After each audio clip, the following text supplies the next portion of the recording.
Can't help but compare yourself to the generation before you. Can't help but wonder what they'd have done in these times. And well, we all hear the stories. The strength, the courage, pure grit.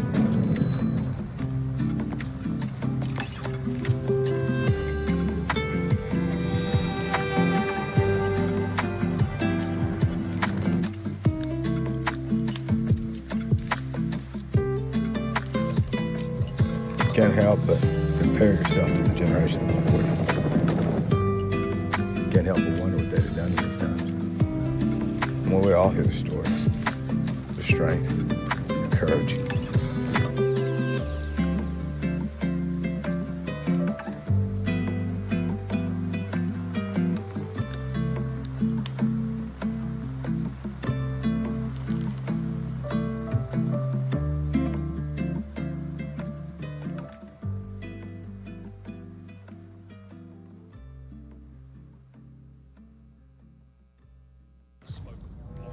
Can't help but compare yourself to the generation before you.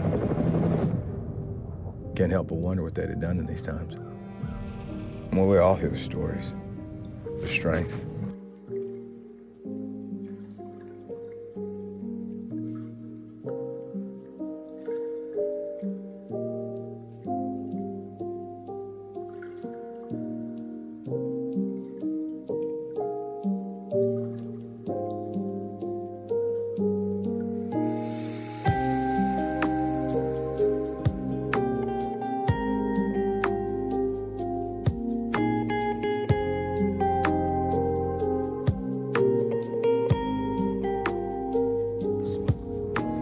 Can't help but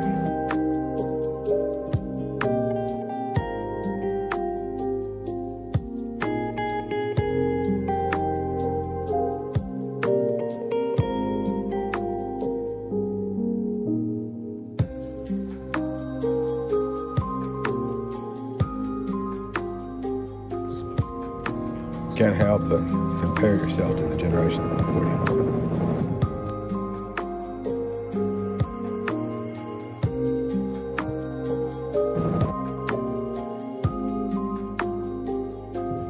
Can't help but wonder what they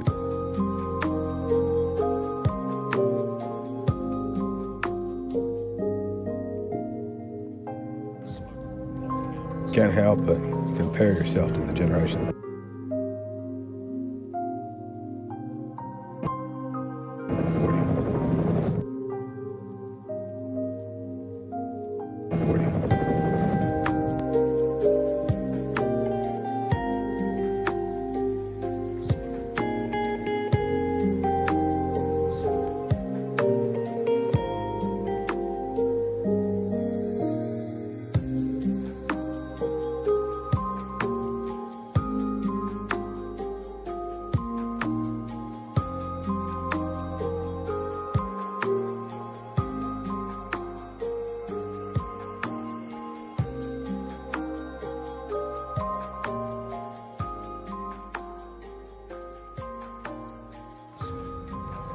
Can't help but compare yourself to the generation before you.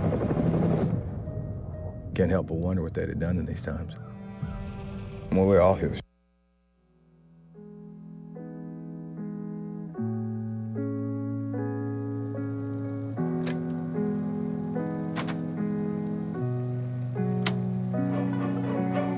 This is the story of what ability to change means to all of us.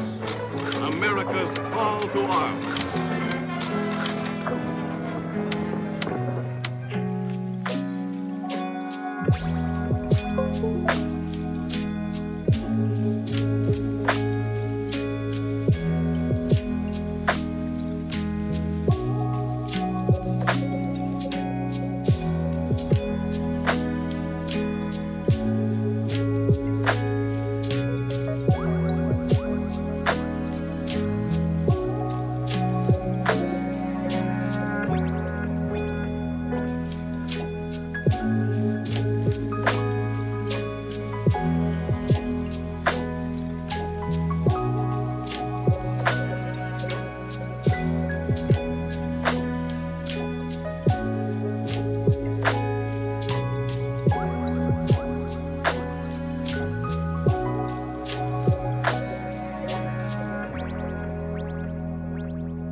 Can't help but compare yourself to the generation before you.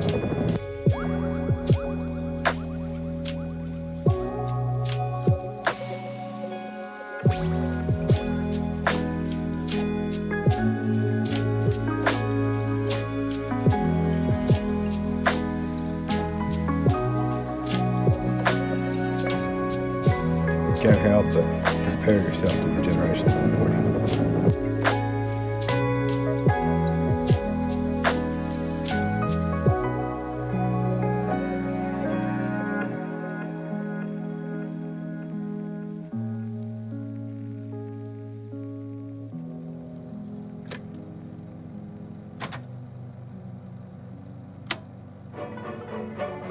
This is the story of what ability to change means to all of us. America's call to arms.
This is the story of what ability to change means to all of us.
Can't help but compare yourself to the generation before you. Can't help but wonder what they'd have done in these times. And we all hear the stories. The strength, the courage, pure grit.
Can't help it.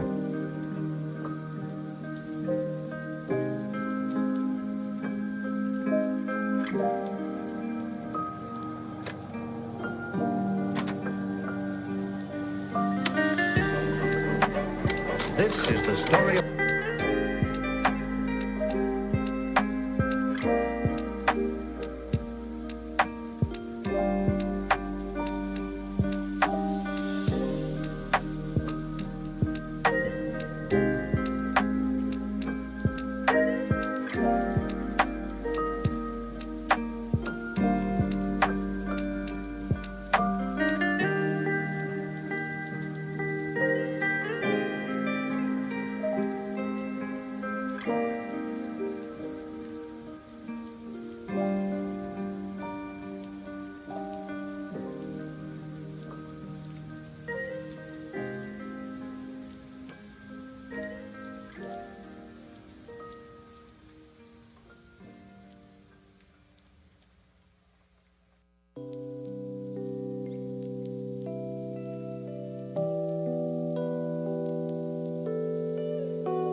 Check 1 2, check 1 2. 1 2 1 2. I'm not hearing the echo that I was hearing a few days ago now, but I was hearing it a few days ago.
Can't help but compare yourself to the generation before you.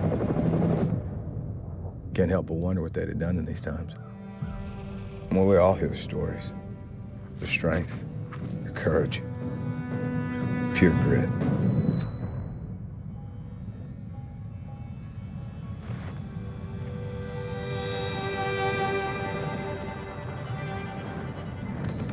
Turns out, tough times make tough people. Our pioneers were adventurers, problem solvers, just ready for anything. Change is constant. But tough people haven't changed a bit, and neither has our philosophy to be the best tool for the job. What started as a call to outfit the prospectors of the Klondike Gold Rush evolved into manufacturing products for those who made their living in the unrelenting woods of the Pacific Northwest. A century later, and we're still committed to making rugged gear for anyone not willing to back down in the face of a challenge. Doesn't matter the environment. Doesn't matter if it's work or play.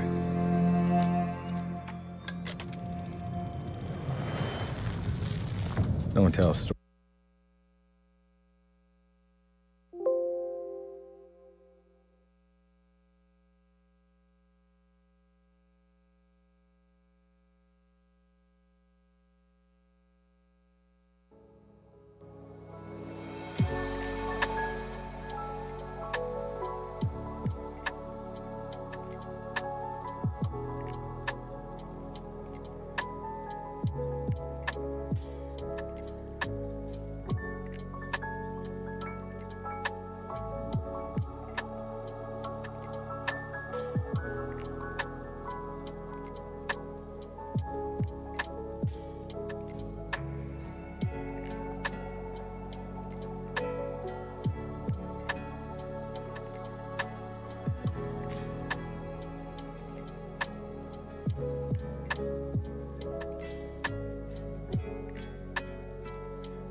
Welcome to Day 2.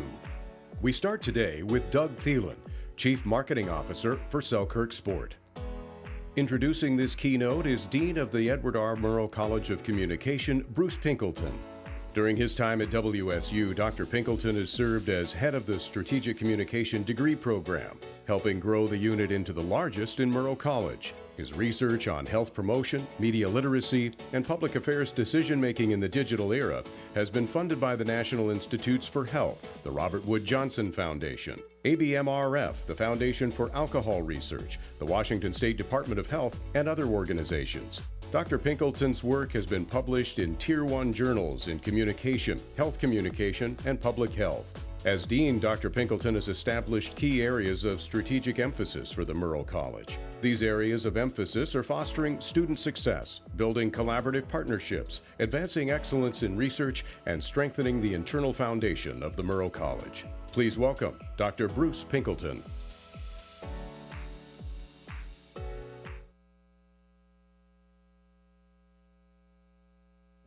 We on? There we go. Good morning, everybody. Welcome to day. I know officially, I guess it's day 2, but it feels like day 15 to me, to be honest with you.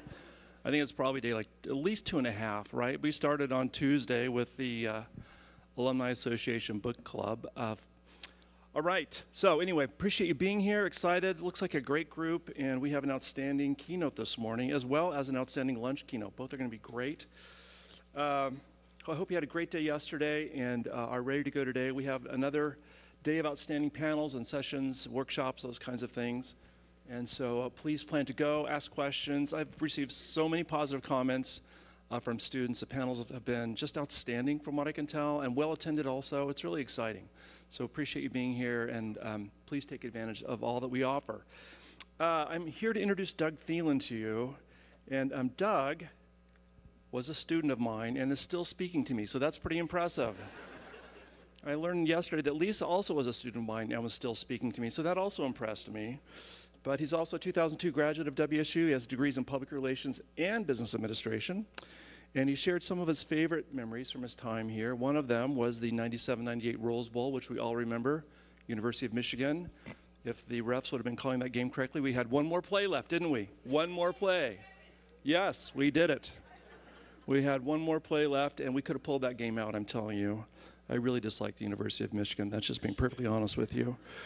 He also recalls his amazing professors who sparked his curiosity, including Professor Paul Bowles, who helped him learn to think critically and encouraged him to pursue a career in marketing. Paul has come back to WSU, actually, and is establishing our neuromarketing labs on the second floor of Gertzen.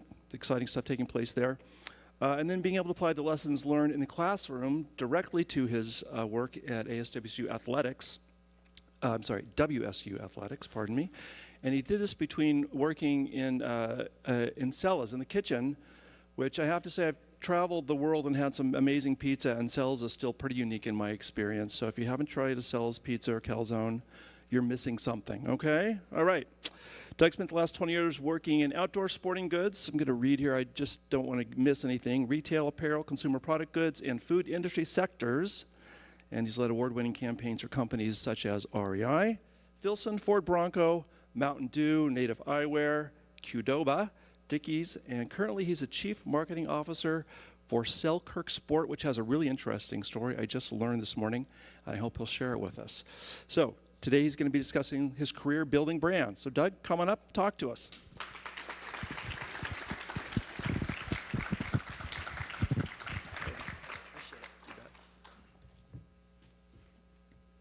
Good morning, Murrow. Is everybody awake? I remember being a student out there and not necessarily awake at this time, so I can relate. I am incredibly humbled to be on this stage and have the opportunity to share the wonderful career I've had in working for some amazing brands, working for some amazing teams and amazing people. I'm also, if I'm being honest, a little intimidated. The people who have been on stage these last few days have been incredible. From Maria to Lisa to the breakouts, Murrow truly has put out some of the best in branding and marketing and journalism. And I have to say, I'm the marketing guy, right? We've talked about journalism and telling these amazing stories and the emotion and empathy that comes with that. and I know that Lisa did sales, so she's at least on the marketing side a little bit. So hopefully today I'm able to share some lessons I've learned, spark some ideas, maybe even spark some objections. Maybe you look and go, I don't think that's true. Great. I love that. One nugget, one idea, something that helps you think differently, that moves you or motivates you in your career. Now, I said that I'd been here a while ago, and a lot has changed. Some things have stayed the same. Coug is still relatively the same. Larger drink selection now than when I was here. Stella's is still amazing. I went to Cougar Country last night for dinner, so I was doing the whole Pullman experience as best I could. I did not go to the Coug last night knowing I had an early morning. But a lot has changed. The way we communicate, the invention of social media, digital marketing. I no longer wear puka shell necklaces, so that's a good thing. My hair is not dyed blonde. I don't try and pretend to look like NSYNC. And we do things a lot differently. Right now, on average, there are 4.2 billion pieces of content created a day. And that's all competition. That is fighting for the attention of every single person, every single customer, and every single potential customer. And how we break through is critically important, because everybody now, thanks to the phones in our pockets that no longer just play Snake, but have amazing capabilities in terms of capturing content, have the ability to turn every single one of us into a content creator. So while things have changed and we're in the world of AI and neuromarketing, there are a few things that have stayed the same. And to me, it's story. And the critical importance for brands and marketers and people in advertising and PR to be able to really clearly and concisely tell a story. Most of my childhood was spent growing up thanks to my wonderful parents who took me outside a lot, and that has instilled a love and appreciation of the outdoors, which probably has led me to where I'm at today with so many great brands that I've spent time with. But on these trips, we'd often sit around the campfire. And now, while I can't tell you specifically what all the stories were told by my aunts and uncles and moms and dads, I can recall very clearly the emotion that it created, the feeling that it gave me, and even thinking back now about what those stories were and how they felt have impacted how I raise my two kids. So story is important and story is constant. Even if that story is in a 5-second TikTok clip, there is something that is leaving a breadcrumb back to your brand. Seth Godin said it really well when he said that marketing and advertising is no longer about what you make. It is about the stories you tell and how you make people feel. The ability to harness emotion and use that effectively in your marketing strategy is a much more effective way than listing features and benefits and really turning yourself into a commodity. So you may ask, well, that's great with storytelling, but what is a brand? I believe that a brand is the amalgamation of the stories and opinions that people tell themselves about you, and not just your company, but you personally.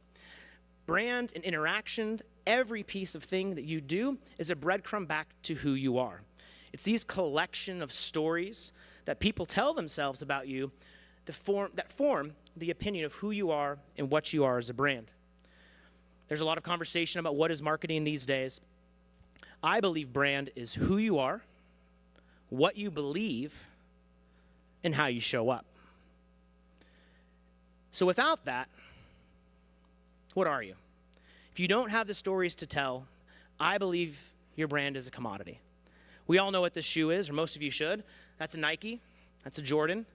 But without that swoosh, it doesn't really mean anything. Every one of us could go out and buy this blank Nike in imitation right now on Amazon, but we don't. Or maybe we do. But the reason we buy the swoosh is because of the stories they tell and the brand they built. And they've allowed us to emotionally connect with the characters, stories, athletes, and the humans in their advertising and their marketing. There's a great story from Gary Vee where he talks about what a brand is. And he says, if you take Nike and you take Marriott, two great companies, but if Nike made a hotel Every one of us right now could probably picture what that hotel would look like, how it would make you feel, what the floor would be, what it would smell like, how it would work. If Marriott made a shoe, I'm not sure any of us are buying it. And that's not a knock on Marriott. I just stayed and had a wonderful stay at Marriott. I love the rewards points. Don't knock me, Marriott, if you're listening. But it's a different brand. And I think where we're at today as brands and as companies is finding ways to connect and make that intersection with our customers. I believe that brands win today at the intersection of content and commerce, which a lot of people will say, those are polar opposites. You're either selling something or you're telling something. I think that you can do both. At the same time, brands win at the intersection of culture and community. And what I mean by that is culture is big. Culture is what's taking place across the globe, what's taking place across the United States, and community is small. It can be both physical location, what's happening here in Pullman, what matters to us Cougs, and community can be the customers you're trying to reach, the people in the mountain bike community or the trail running community, and what's important to them. The brands that can harness that intersection and be able to talk at large about what's happening globally or regionally, while at the same time being able to connect with those people in that community while telling stories and still being able to sell. Because if we can't sell product, we don't get to tell stories. So they're incredibly important together. So my goal in the next few slides is to share some key learnings of some of the great brands I've worked at. By no means are these all my things. I said at the beginning, I've worked for some amazing people, some amazing leaders. I'm a big fan of the word borrowed brilliance, which is a fancy marketing term for saying steal it, right? And so hopefully there's a little bit of borrowed brilliance in here that spark an opinion, that give you an opportunity to think differently. So my first brand is REI. So for those who aren't familiar with REI, REI is the country's largest co-op. And what that means, it's member-owned. So it is not publicly traded. It is not held by a group of investors. It's owned by its members. When I was there, it was roughly a $3.2 billion company, and I believe these days it's approaching $5 billion. So a massive, massive organization. But what made REI really unique is their ability to connect with the community. And they did this in two different ways. One was really understanding what mattered to their members. And that's what they refer to the co-op shoppers. They don't call them customers, they call them members. And they needed to really understand, and more than anywhere else I've ever worked, they had a really keen sense of what that customer wanted and what mattered to them, both in terms of the activity, hiking, biking, camping, skiing. They cared about you, Bruce, with skiing. They got you. As well as the location. So this actual picture is from the DC flagship, where they took over this old arena. It was originally an ice house, and then it was a concert venue, and then they sold used cars out of it. But they could have easily gone into this location and turned it into a stereotypical big box retail space. But instead, they connected with the community and understood what was important to them and what they wanted to keep and what heritage was there. So they actually had an incredible art installation of old archival posters of the different eras from when the bands played there as part of the decoration and the decor inside of the space.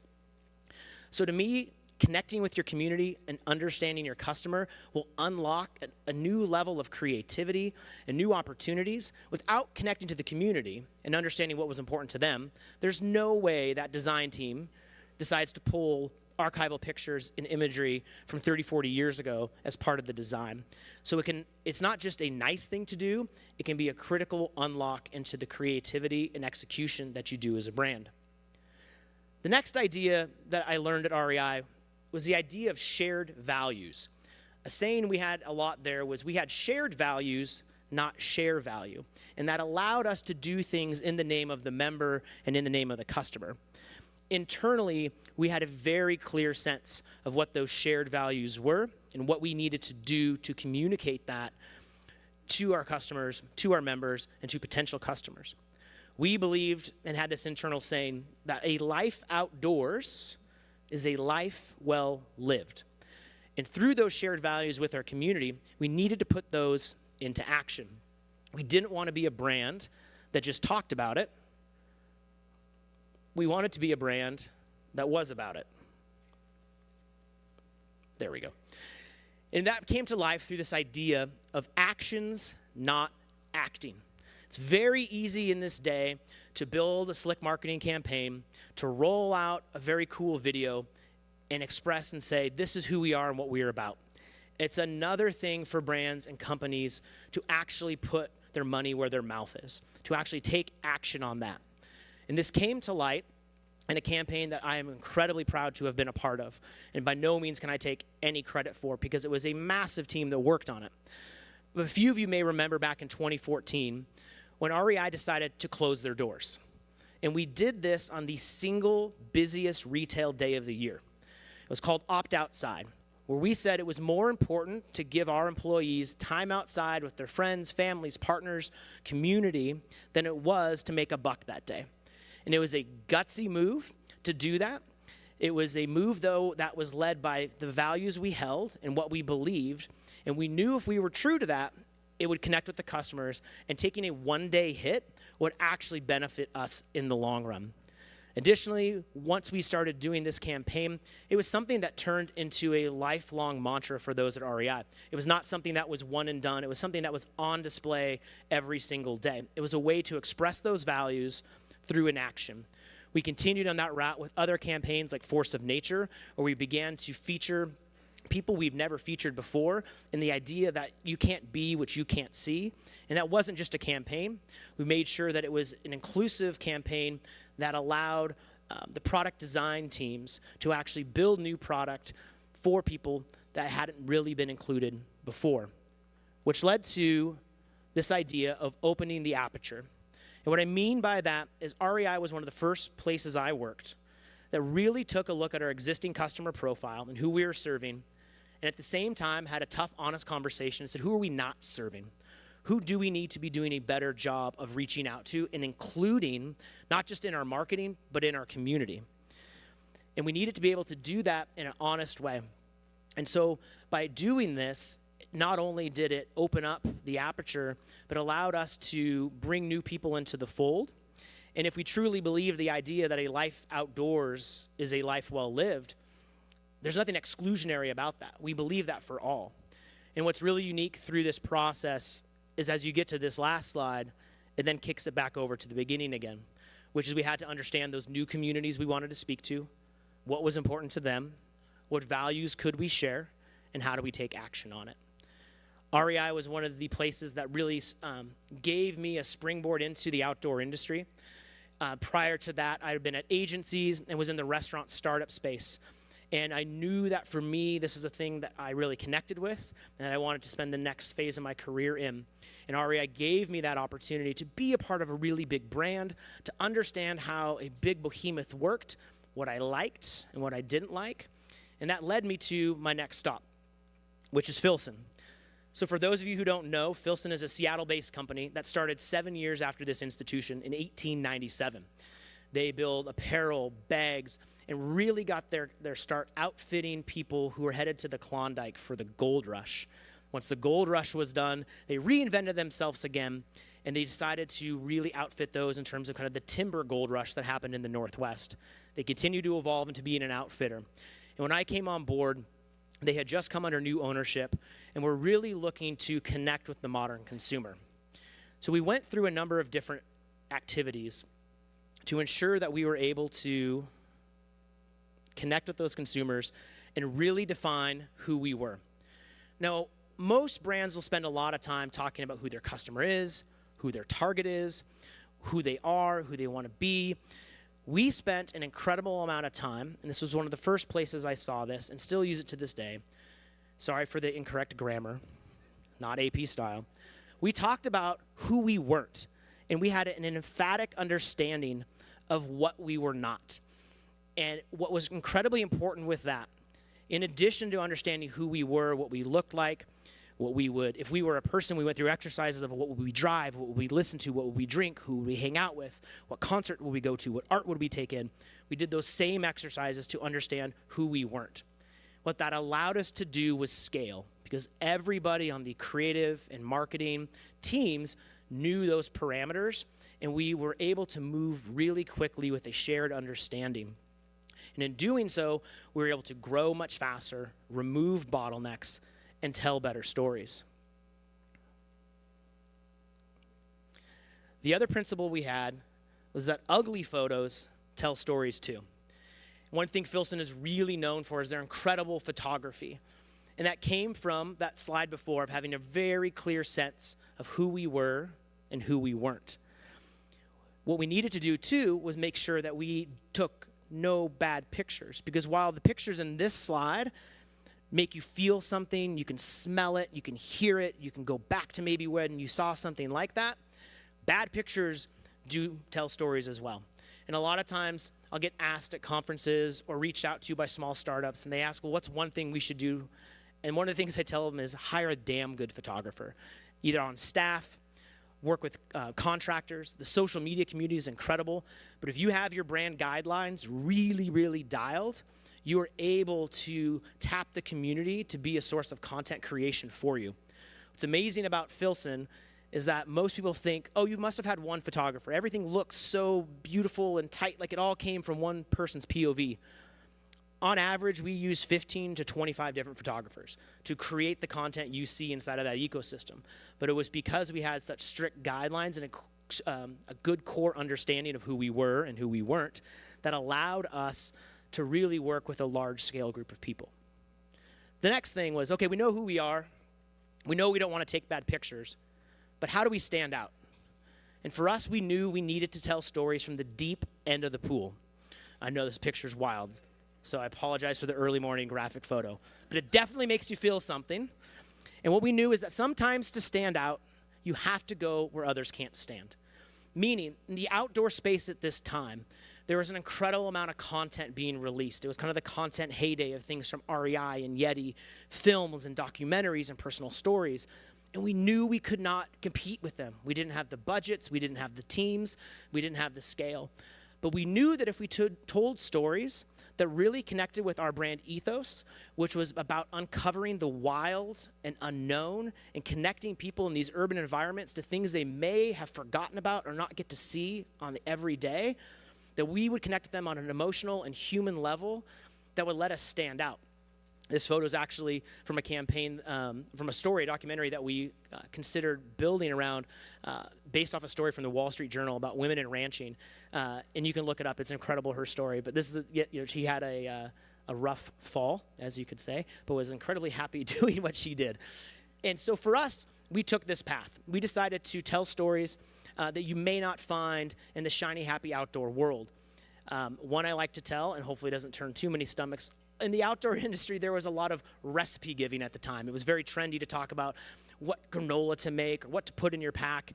And we knew that there was a lot of search interest for it. We knew we wanted to capture that demand, but we also had to stay true to who we were from the wild and unknown. So we started a Philson food section of our blog, but we talked about wild things that you could cook. We had a big hunt and fish community, so we really connected with them. And we asked them, what are some of the wildest and most interesting things you've cooked?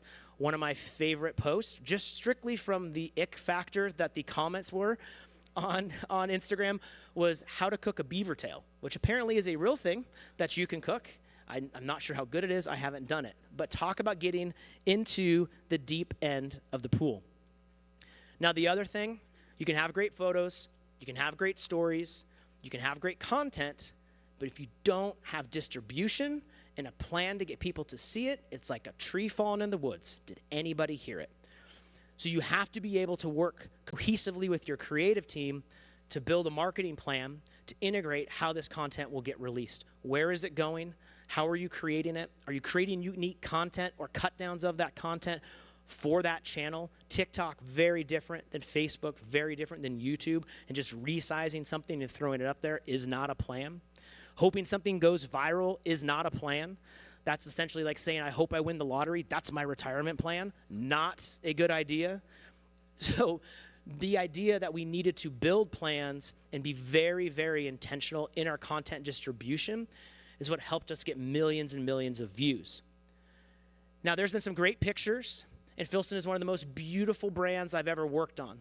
But I'll tell you what made us successful there was having really strong planning and a really strong process. It's boring, it's not sexy, it's not as cool as any of those photos I just showed, but it allowed those things to work was having a strong go-to-market, understanding where work started, who is responsible for what, who is responsible for that timing, when it was getting done, and everybody knew it. Now, those plans weren't carved in stone. We were super flexible and allowed us to be agile. But having a plan and knowing how to get from A to Z and knowing everybody's key role in that was the reason we were able to put out 12 to 13 catalogs a month. We did 10 to 15 campaigns. We did it on a shoestring budget because we all knew how to move forward and how to scale.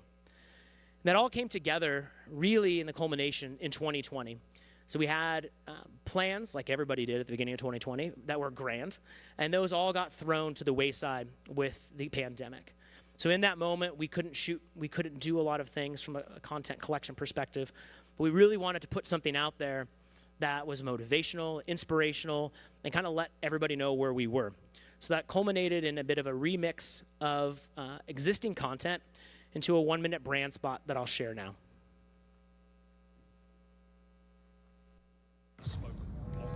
Can't help but compare yourself to the generation before you. Can't help but wonder what they'd have done in these times. Well, we all hear the stories. Their strength, their courage, pure grit.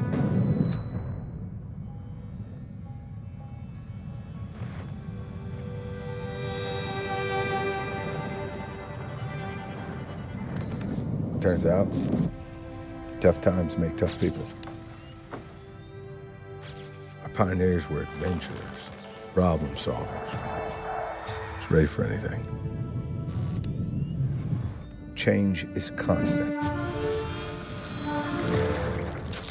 But tough people haven't changed a bit, and neither has our philosophy to be the best tool for the job. What started as a call to outfit the prospectors of the Klondike Gold Rush evolved into manufacturing products for those who made their living in the unrelenting woods of the Pacific Northwest. A century later, and we're still committed to making rugged gear for anyone not willing to back down in the face of a challenge.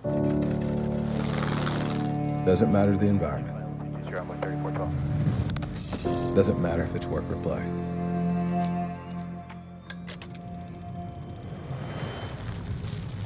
No one tells stories about those who had it easy. We made it this far. It's no time to start failing.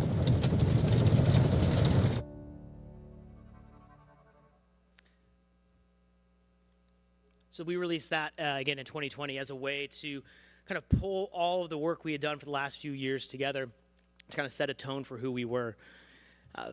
Moving from Philson onto another heritage brand, Dickies.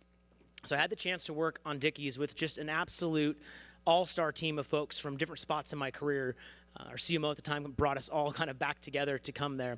Had the chance to lead global brand strategy and really look at things globally for the first time. Most of the brands I had worked on were really focused on the United States. So this represented an opportunity to think at a larger scale than I ever had in the past. What's interesting here is most of the kind of the learnings and lessons and takeaways I've shared this far were all external and how we connect with customers and how we tell stories. My takeaways at Dickies were actually really interesting. It was about the internal work. And you don't hear a lot of people talk about the internal branding, the internal marketing, and the work that's done first to be able to go to market and tell consumer-related and consumer-faced stories. So one of the things early on at Dickies as we came on was we essentially had 3 different customers and really 3 different looks and feels. We had the skate community that we connected with, we had the workwear community that we connected with, and we had this lifestyle community that was really kind of what we called work-inspired. And we really treated them differently. Internally, our organization was set up differently that way. We had external accounts. Our look and feel was very different. I'll be honest, if you went on the Instagram account a couple of years ago, it was chaotic and hectic. One moment you had something that looked very different than the next. But that was the intent originally when the brand was moving in that direction. What we did, though, is we stopped for a moment and actually did some deep customer research. Thank you, Paul Bowles, for inspiring that. And we actually looked and said, well, how do the customers feel about us? What are they saying? What matters to them? And what was really interesting is that in talking to all of these people across all of these different communities, their consistent answer was, it's just Dickies. And we were overthinking it. We were actually making it much more confusing, and our organization, our internal org, was showing externally. So we set out to say, well, if our customers see us as a single brand, we need to do the same thing. But how do we do that? How do we build a narrative that allows us to come across as one brand? And what we decided to do was do an exercise that I borrowed from my time at an agency, which was the idea of finding your monster. Another way to say that is, who's your enemy? What are you pushing against? Similar in the space of who are we not at Philson, this is what do we want to stand for, and what are we standing against? And through these customer conversations, we were really able to find some common threads. No matter where they were in those communities, they were really against laziness. They had a really strong sense of self and self-motivation. They did not like apathy or passiveness. So we started putting these words on the board as the things that we're not for as a brand. No matter if you were in the skate community or in the workwear community, this idea of expressing yourself, being an entrepreneur, doing things your own way continued to resonate. And where we landed was this idea that we were, as a brand, committed to fueling those who were committed to making their mark. Being that mark, again, in fashion, in lifestyle, in skate, in your own way, in terms of what you did from a blue-collar perspective. And so what we started to do then was say, okay, we know what we're against, we know what we're for, we know customers see us as one brand. Now we need to start building out frameworks and an ecosystem of stories to create on-ramps to our brand so people can see themselves in Dickies. So while we had those three communities, we knew there were vast stories to tell inside of each of those communities that would allow people to connect with who we were and to go, oh, I get it. I can be a part of that. And as we learned yesterday in the neurocoupling breakout, people, when they hear stories, their brains start to remember things. Their brains connect to that, and they're able to see themselves inside of that story. So using storytelling through imagery, articles, and film allows them to connect deeply on a physical level and a chemistry level with your brand. The next step is a key piece that I learned and I'm still working towards in new career paths and places, was this idea of selling it on the inside. It could have been very easy for us as a marketing and leadership team to say, great, we've got this new brand mantra, let's make a slick video, send it out there, we'll start telling stories, and we're good to go. And there's nothing wrong with that, by any means. But what I really appreciated and took away from my time at Dickies was the intent they had to really make sure everybody internally across the globe understood what we were doing and where we were going. So much so, we had something we called Day One. So Dickies Day One, we brought everyone into Fort Worth, Texas, and we walked them through a multi-day experience, showing them, not just telling them, what we were going to be and what we were going to be about. That culminated in this amazing video that never saw the light of day in terms of a public, because it wasn't for the public, but I will share it with you today so you have a sense of how some of these internal marketing pieces can go. They don't have to be boring. They don't have to be dull, and they shouldn't actually, because your internal constituents, the people that work at these brands, are your first and foremost biggest potential brand ambassadors that you can leverage to unlock inroads to new communities.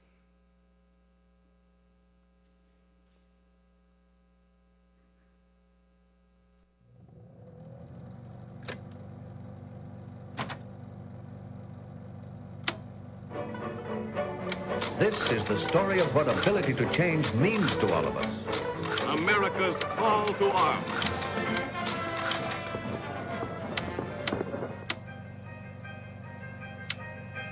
Who says you have to work in them?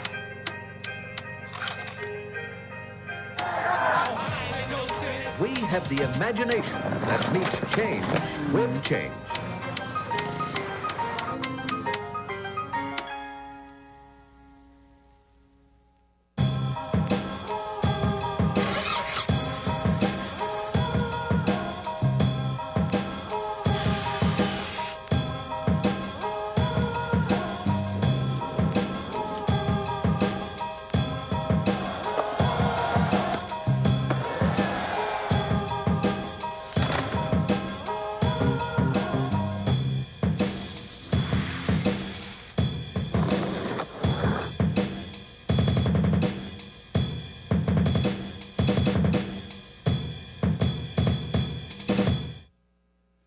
there you go. You can have fun with internal marketing. It is not all internal comms and boring things. It can be very exciting. And this is a video we used to help let people know who our customer was, how we are committed to them, and how they could take part in it. Now, taking all of that, I'm on to my new project. As Bruce said, Selkirk. So Selkirk is a pickleball brand. And Selkirk is based and made just an hour and a half north of here in Coeur d'Alene, Idaho. Now, some of you may think, wow, this is a different trajectory. You had REI and Philson. Pickleball? Yeah, pickleball. And let me tell you why. It is an incredible sport. It is an incredible growth. And there's an incredible opportunity to be a part of building something. And one of the things I've learned across this journey is what really matters to me and what I really love. And while I loved my time at REI, and I love the opportunity to do internal work at Dickies, what really fuels me and in my commitment to make my mark is building. I looked back at all across the days, and when I worked at brands like Qdoba, we had 30 restaurants, and my boss, who I notified before leaving and going to Qdoba, said, this is the worst idea you could ever have. I'm going to hold all your sales accounts right here, and you'll be back in 6 weeks. I'm still friends with him. He's a Coug. And I never went back to work there because I loved having the opportunity to build something. And what I see in Selkirk is that same opportunity. This is a brand who really used something interesting. This idea that boredom is a blessing. I know boredom can sound terrifying. We live in an age where it's almost impossible to be bored. The phone's in our pockets. We look at screens while we're on screens. You have your watch and your phone and your Apple TV all at the same time. But I would encourage each and every one of you to be bored. Boredom is an incredibly powerful tool that allows your mind to wander, especially if you're in the creative space. And every one of us in this room is in the creative space. No matter what we do, we need to think creatively. Boredom is a blessing, and its cousin that I like to say is curiosity is a catalyst. I'm standing here as part of Selkirk because some kids were bored in 1965 in Bainbridge Island, and they were whining and complaining to their dad. This family had a rule. You can whine, you can complain, but you have to bring a solution to the table. And when the young son wouldn't do that, he challenged his dad and said, if it's so easy to come up with something, you do it, Dad. And the dad, never being one to back down from a challenge, said, okay. He went out to the garage, grabbed a wiffle ball, some ping pong paddles, and went outside to the badminton court, and within 24 hours later, the sport of pickleball had been invented on Bainbridge Island. Similarly, fast forward to 2014, there are two brothers in high school up in Coeur d'Alene who decide, as part of a school project, to write a business plan for an online retail. They build this and say, you know what, we actually think we could do it. We have the audacity to do this. Now, that first company was not in the pickleball space. It was in the airsoft paintball space. They built that brand, they built that retail piece, and sold it while still in high school. Now, their dad was a retired firefighter, and at the fire station, they had a pickleball court. That's where they first got introduced to pickleball, and they started playing at community centers and getting more and more involved in it. Now, them being curious and now bored since they had just sold their first company while still in high school, they decided to take a look around and say, maybe we can do the same thing again. Maybe we can create an online retail space, import goods, and sell pickleball equipment. But they also had the audacity to be curious and say, well, there's not very many good pickleball brands out here at all. There's some, but no one's really innovating. No one's really taking an engineering mindset. No one's building a brand. And so instead of importing it, they decided to start Selkirk. And not just start it, the youngest one decided to get his GED with the support of his parents so he could work on this full-time. And the oldest decided to forego college to work on this full-time. Talk about your American entrepreneur story right in our backyard. They decided to do things the right way first. And this idea that has really been circulating a lot in the personal coaching and mental health space lately is this idea of be, do, have, right? I like to think of it as act as if. A lot of people and a lot of brands will say, well, once we have success and we sell a little bit, then we can do it, and then we'll be the brand we want to be. The folks at Selkirk, very ahead of their time, said, no. We're going to be what we want to be today so we can do what we want to do, and we believe success will come later. We'll have success if we do things the right way, acting as if. So from the very beginning, they worked with a graphic designer. They built a brand book. They outlined the fonts they wanted to use. And so from the very beginning, they did things to set them up for success. They now have become the #1 pickleball brand in the United States. They're the only dedicated pickleball brand that exists. That others have, I shouldn't say exists, the biggest, excuse me. There are others that are bigger in the tennis space or in the ping pong space, but these brothers from Coeur d'Alene have built this amazing product that is revolutionizing how they go to market. Additionally, a cool tie-in, they just released a ball. Most pickleballs crack. If you play in the cold weather, they'll crack pretty quickly. They thought, we don't think that's very good. Now, some people would say that's not smart business. Building in some, obsolescence is great because then they'll buy more pickleballs. But they said that's not how we want to do it. We want to build a pickleball that won't crack for a year. And to do so, they worked with engineers, and they actually worked with WSU to put the ball through wind tunnel testing and look at aerodynamics. So there's not just leading innovation in the College of Murrow here. We have leading innovators and bright thinkers all across, as we know that, at WSU. The next step, though, for Selkirk is to not just tell product stories, but tell great human stories, to start to tie emotion into the product. And that's how I come in. I got the chance to connect with Mike and Rob a few years ago, the two founders. And they've now brought in an amazing marketing team and asked me to help lead that into that next era of storytelling, to tie in that emotion, to tell those stories. So to not just be a carbon fiber paddle that helps you have fun on the court, but connect to the people behind that. Tell the stories of someone like Jack Sock. If anybody is a tennis fan, Jack Sock is a 4-time Olympian gold medal winner. He could have rode off into the sunset and had a wonderful retirement, but instead, he decided to take a swing and play professional pickleball. And for those of you that don't know it exists, yes, there is professional pickleball. And we signed Jack Sock as a tennis convert to be one of the top elite pro pickleball players. So we're working to connect emotion, to connect story, to show things, I swear this will work one time, that make you feel. So there's roads to go, and I was hoping to be able to unveil some of our new work today, but we're still in the process of it. So you'll have to tune in. I encourage you to follow Selkirk. I did give Tony Thompson a ton of Selkirk paddles, balls, bags, so find him. He cannot keep them all. He can keep a few. So you'll have a chance yourselves to play with this amazing product that comes right here from just a few miles away on the Palouse.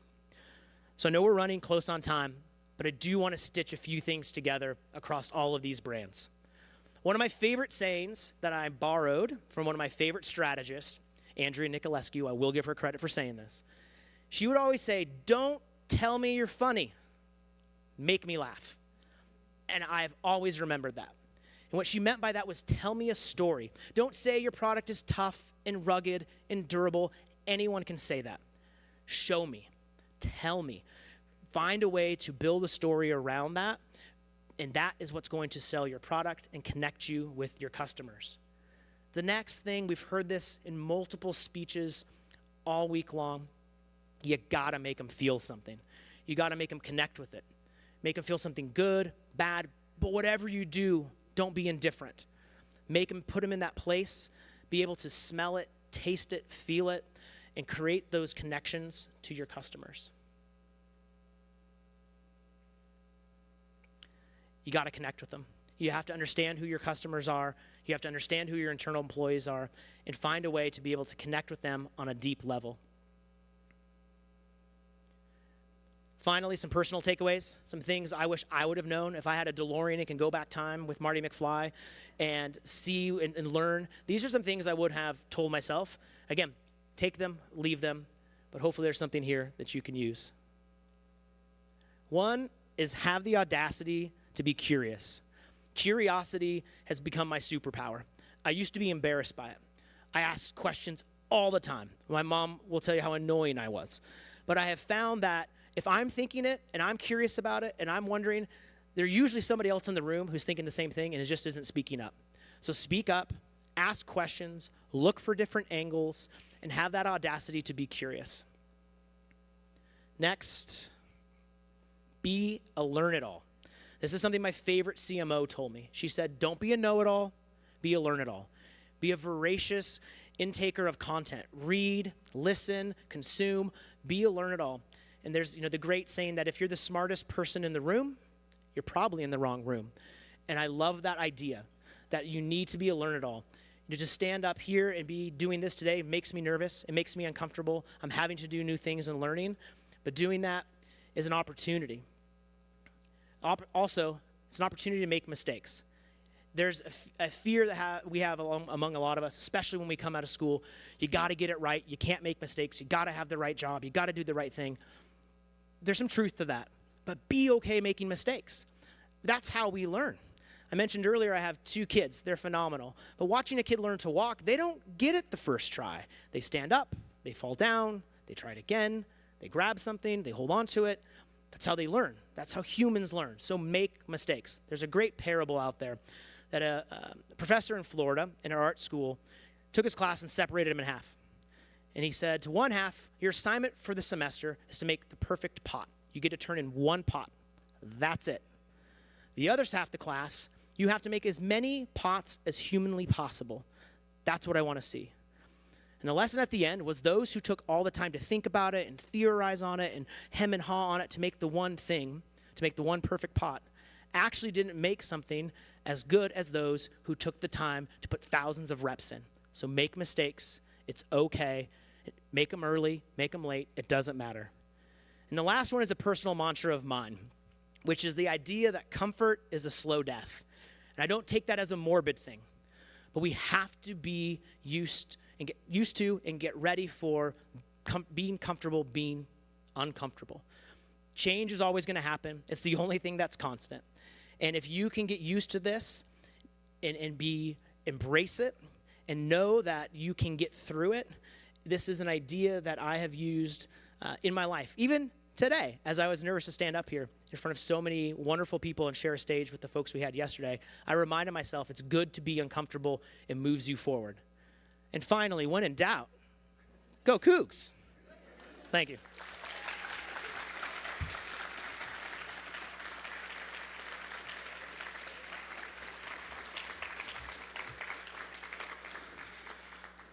I think we have a little time for questions. Is that right? 2? I did that strategically, so if I went long, I couldn't be put on the spot. So, hi. Oh, wow, microphone. Hi, I'm Erin Mullins, alumni of the Murrow College. Thanks so much for the speech, and it seems like you have led some authentic storytelling campaigns. I remember myself being impacted by Opt Outside, so I have a question for you about authentic storytelling, but please humor me as I get about it in a roundabout way. What stuck out most to me in the speech was the beginning, when you mentioned the puka shells and dyed hair as a thing of the past, yet once it was a part of your authentic branding. You see, when it comes to outdoor branding, I am your demographic. I have 8 state titles in distance running for Washington at the 1A level, and I placed 13th at Pac-12 XC during the pandemic season, earning an at-large bid to nationals. However, it seems to me, across industries, much of branding is not authentic, but rather astroturfing. I also see this in the career world. Once I started applying for career jobs, I learned I should not mention my identities, nor volunteer my shortcomings in interviews when trying to get a job. To me, I wonder, why can't I say all these things? Why can't we say all these things? Why can't I say I was a student with psychosis? Why can't I say me too? Why can't I say I'm non-binary? Why can't I say I'm not bisexual? Why can't I say I struggle with depression? It seems people's real-life stories contain a lot more tragedy than we would like to admit publicly. So therefore, do you think it is possible for branding to sell a product via storytelling that is negative but truly honest, and have that be a successful campaign? Thank you. Awesome. That's a great question. And I'll do my best to answer that authentically and with thought and care. One, congratulations on all of the awards and winnings from your athletic career. That's very impressive. As a runner myself, that's amazing. I do think brands can tell authentic stories. And I do think there are brands out there that are pushing the limits on that. You're seeing things with brands like Outdoor Voices. More brands in the direct-to-consumer and modern space are taking chances, are taking risks. And I would argue they're not taking risks at all. Actually, they're just being authentic to who their consumer is. I think there's probably a long way to go for bigger brands that are nervous to take a stand or take a place or tell a story that may offend someone, or they may be worried that it would hurt their base. But I think brands who know who they are and who they aren't, you'll find those be able to tell those stories more openly and honestly. And I'd like to think that we'll get to a place from an organization perspective where we will accept people in their whole selves. I would encourage you to look at organizations like REI. They're an amazing organization who encourages you to bring your whole self to the table, to work every day. And they believe that by doing so, it makes them a better company. It gives them better perspective on how their consumers think, act, and do. And so I'd encourage you to seek places like that out because they are out there for sure. Great question, though. Thank you. One more. Let's see, there's one over here to the right.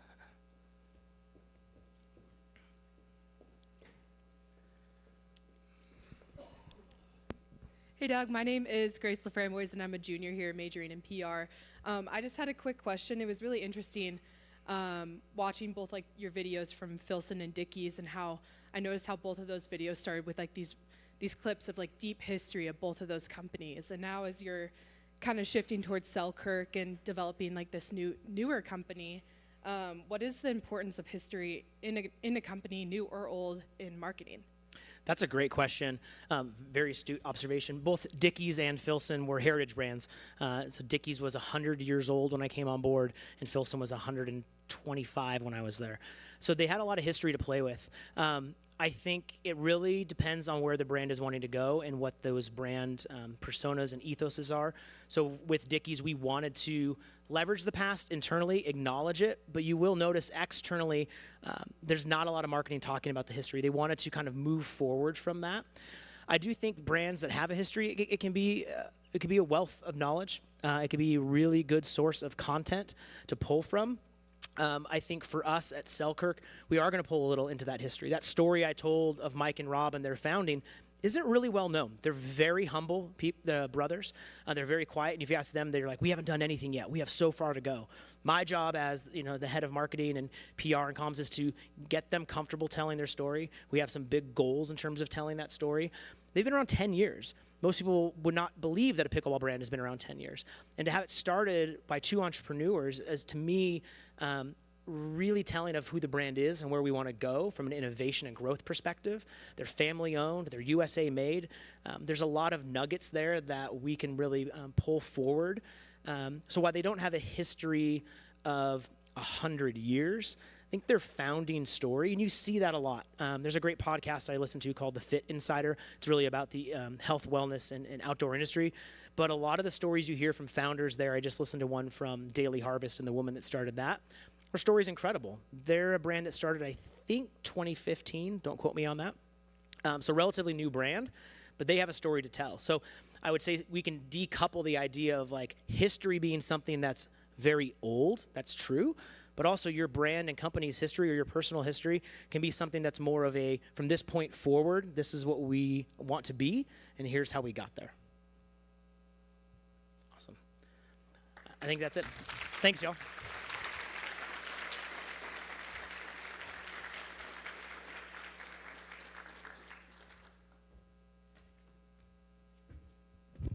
All right, everyone, outstanding. Doug, took lots of notes, so I think we've changed places now. The student is now the teacher. It's great, just the way it should be. So everyone, we have some panels getting started.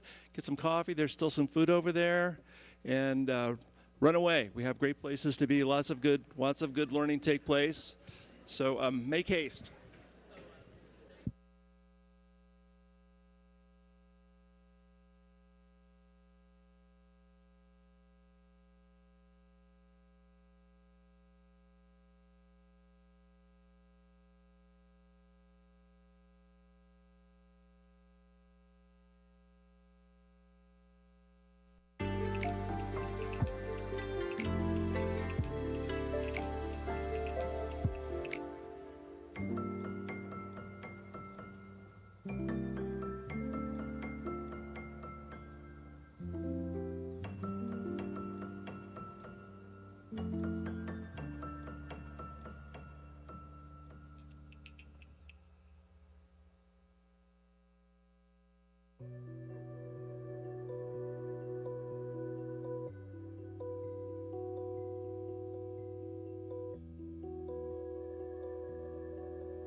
Welcome to the Murrow Symposium closing keynote with Janie McCauley, our Art Ekman Sports Communication speaker. Today's talk is supported by the Art Ekman Fund in Sports Communication honors Murrow alum and renowned sports broadcaster Art Ekman, 64. Introducing this session is Professor Ben Shores, an award-winning journalist and filmmaker specializing in public interest reporting in the Pacific Northwest. A former fellow with the International Center for Journalists, Shores has reported from Germany, Panama, and South Africa. He was a national finalist for the Livingston Award, which recognizes the country's top journalist under the age of 35. His work at Washington State University focuses on diverse rural populations, and he has twice received national educational grants from the Online News Association. He also serves as the project manager for the Murrow News Service and the director of the Murrow News Fellowship. Please welcome Ben Shores.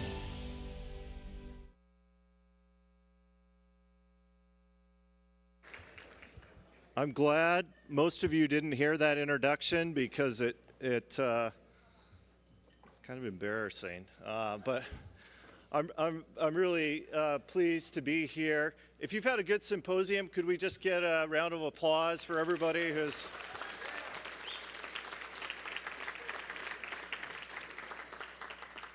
no small amount of work for Murrow staff and faculty, and on behalf of students, thank you for being here. Thank you for providing them with this opportunity. I want to welcome everyone to the closing keynote to the 48th Murrow Symposium.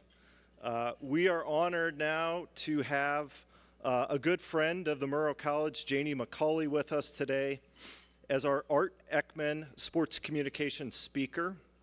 The Art Ekman Fund in Sports Communication honors a Murrow alumnus and renowned sports broadcaster Art Ekman, class of 1964.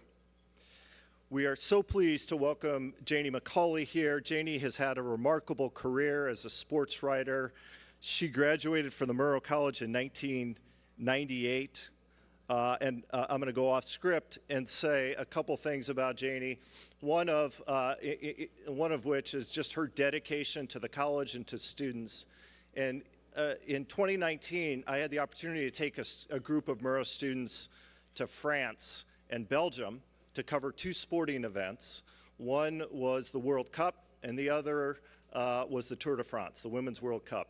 And we reached out to Janie, and I said, Janie, do you know anyone at U.S. women's soccer? And of course, Janie said, yeah, I know like 5 people there, 10 people, whatever. And Janie said, call this person, and I did. And we had access to the press conferences with the U.S. women's soccer team. We got to interview players.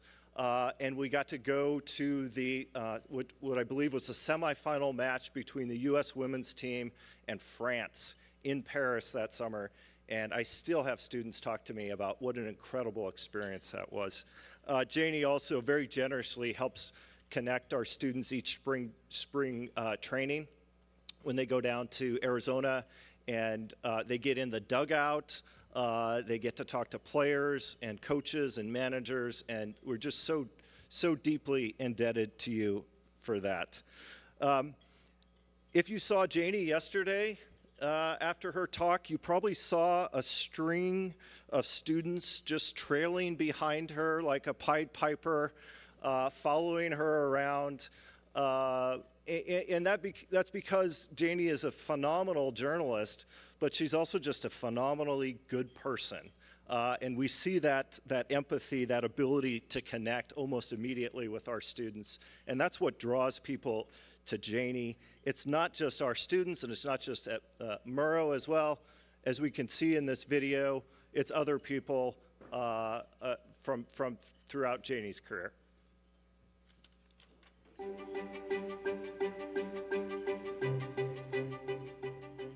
Janie's a pro. Are you kidding me? Yeah, she's, she's one of the best. She truly is. She's, I think she's passionate about journalism. She's passionate about her career, and that shows through her questioning, through her professional interaction with players, coaches, managers, executives. When I see Janie's byline and I read an article, I know it's well thought out, and she's spot on. She's usually right on, and that's talent. What makes Janie's storytelling so special is how she's able to relate to someone on a one-on-one basis. She doesn't just talk about what goes on the field, she gets to know someone on a personal level off the field. She gets to know all of her subjects on a level that I don't think a lot of other writers have the capability to do. She makes everyone feel welcome and part of the family, and she brings the best snacks to every single baseball game, and that is a known fact. So from everyone here at A's PR, we appreciate Janie and everything she's done for the sports media community. You are the example of what a reporter should be in this industry. Things are just so transactional, right? It's I need quotes from you. It's like take, take, take. But when people talk to you, they know that you're going to be responsible and fair and that you care about them. You do this job with heart like no one else I've ever met in this industry. That's what makes you special. I'm so honored to call you a colleague and to see how you work and to point to students or anybody else to say, that's how you do the job. It is an absolute pleasure to work with Janie McCauley. She is the ultimate professional journalist in that she's very accurate. She, I think, has tremendous work ethic. She's someone that you trust and know that when you're talking to her, she's going to write the story, correctly. So it's really exciting to be able to talk about Janie because she's someone really special. So she's not just a great journalist, she's a great person. Besides that, she's someone really fun to be around and someone that is really special for the profession, and we're really fortunate to have her write about women's basketball. I appreciate her professionalism and her storytelling ability. And above all, I appreciate her love of the ocean. So go Janie and go Cougs.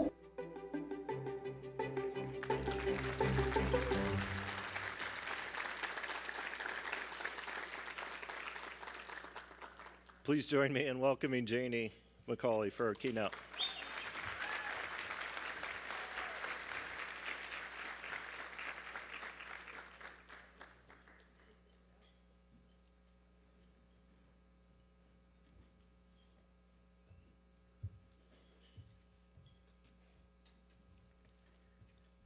I know Wendy knows I'm a crier, but some of you others do too.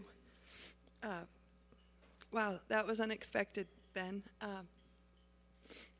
Thank you to Dean Pinkleton and his staff, Dean Norton, Gary, everybody at the Honors College, and I'm just beyond elated to be back in Pullman. It's only the second time in 26 years since I've been gone, and I would like to make it more regular. I love being around all of you. I want to shout out the seniors. Real quick, just raise your hand or stand up, seniors. The first group of kids who've gone through COVID times to get to this point.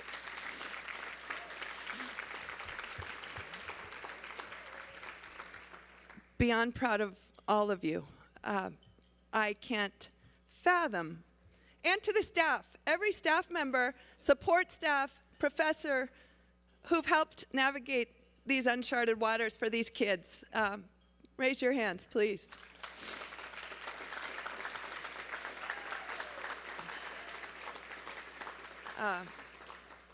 It can't have been easy, and I got to spend dinner last night with the Honors College, with Dean Norton and with Gary, and just to learn a little bit about how that all went down. I applaud you all for making it to the last 1 month, Sam? 1 month to go. Okay.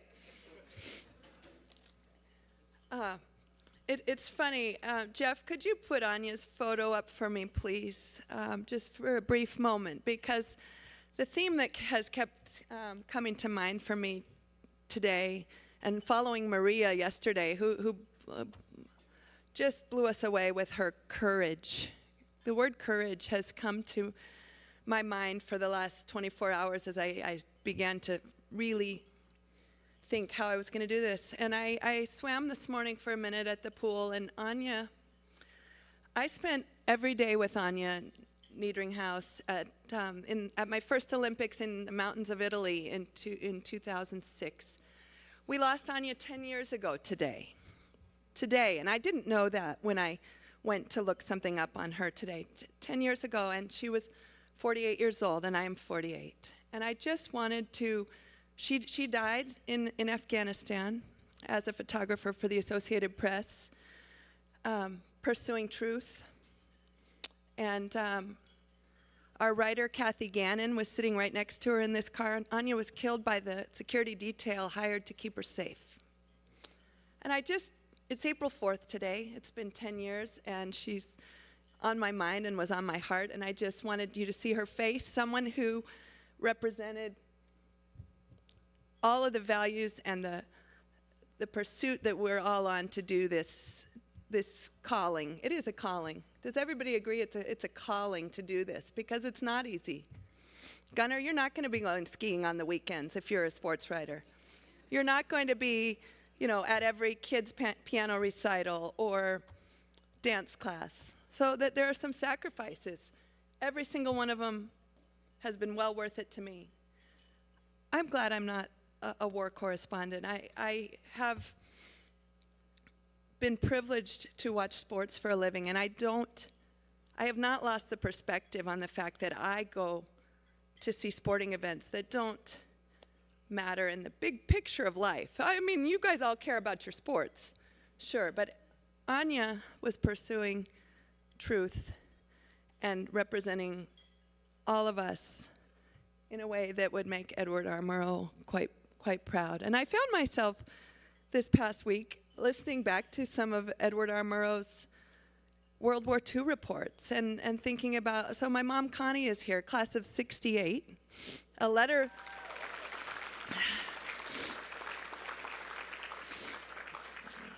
winner on the Washington State ski team. And she was born exactly 9 months after my grandfather Gordon came back from World War II.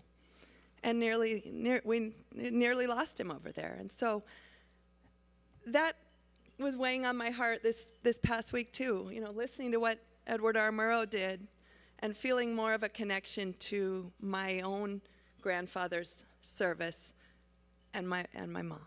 So this idea of courage, right?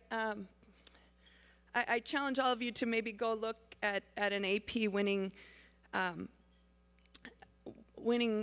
story on 20 days in Mariupol, and how we had the last journalists in that Ukraine city who had to be brought out in disguise as medical personnel. That's powerful stuff. I watch sports, so, but I at least wanted to touch on that because we saw what Maria does yesterday. We get to see that kind of journalism, and some of my journalism has been pure fun. Much of it is pure fun, and I challenge you all to keep having fun. When it's not fun anymore, I'm going to walk away from this and do something different. But at 30 years in, I'm still having fun.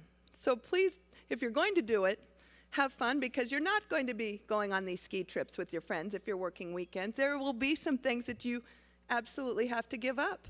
But it's been the joy of my life.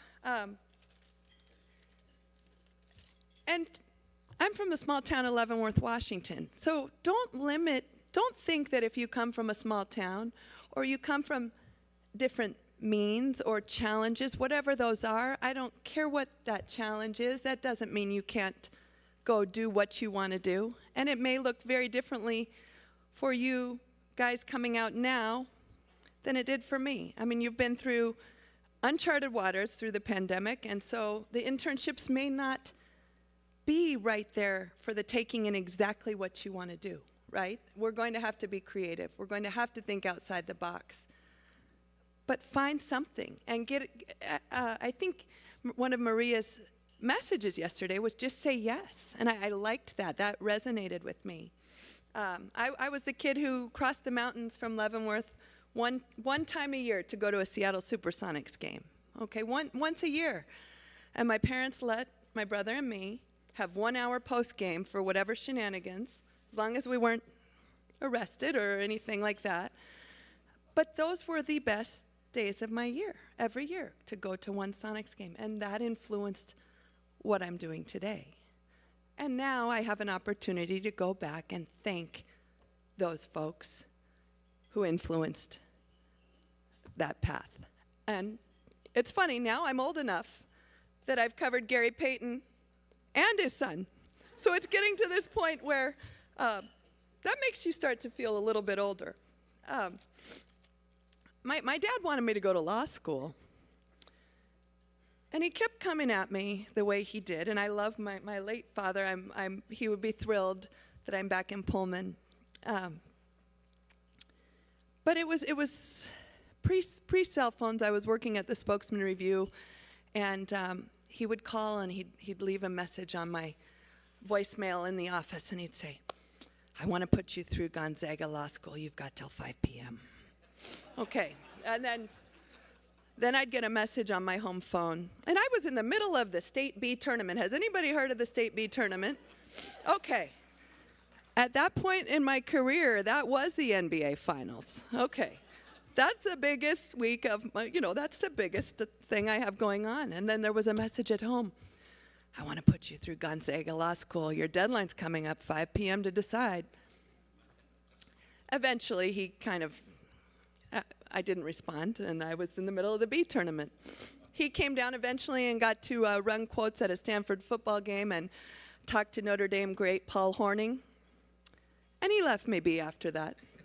I sent him to talk to the Notre Dame side. I took the Stanford side of the post-game football. And after that, my dad kind of had a glimpse of, after he, was right in the scrum with his recorder for Paul Hornung, he gave up on that. And my little brother ended up the attorney in Central Washington in Wenatchee. So going back to courage, though, it takes courage for all of us to pursue the truth.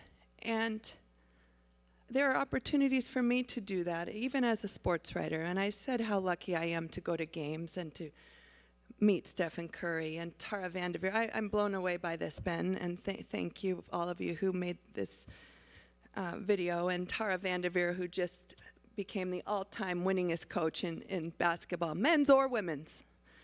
I'm going to take you back to the 2016 Olympics in Rio de Janeiro. Iran qualified a men's volleyball team. For the first time, Iran was going to be in the Olympic volleyball tournament. And I knew a little bit about what was going on in Tehran, where women were fighting to go into stadiums. Okay, maybe everybody can think about if they weren't allowed in some place they wanted to be. Okay, let's say, Rick, maybe you like book club. Okay, I don't know. Rick's not allowed in his book club. Sam, you're not allowed in the library or wherever it is. Women aren't allowed in stadiums in Iran. And I started to really follow what was going on in Tehran and elsewhere, where these women were fighting for a chance to go in a stadium. And I thought, how different would my life be? And not just as a woman, let's not put gender as part of this, but any one of us who didn't get to go into a place they wanted. My life would be completely different if I wasn't allowed in a stadium, if I was born or living in Iran. And I started making connections with these women. I couldn't use their names, because if I used their names, they were in danger. So this became a responsibility for me to, represent, give a voice to somebody, to a group who had no voice, right? We heard a lot about this from Maria yesterday, this message of being a voice for groups that don't have a chance to have one. So that is, that 2016 work was some of the most important work I've done in this business. And what happened was, the night that Iran opened its first volleyball tournament ever on an Olympic stage, I left my computer and I actually went and I started going over to where I could see the fans. And I went up and I'd say, do you know any of the women who are from Iran? I would ask, I'd ask, and I was climbing through the stands, and they probably, and then I found her. I found the one woman who I sat down with, and she said, I'm here for every single woman back home who can't be.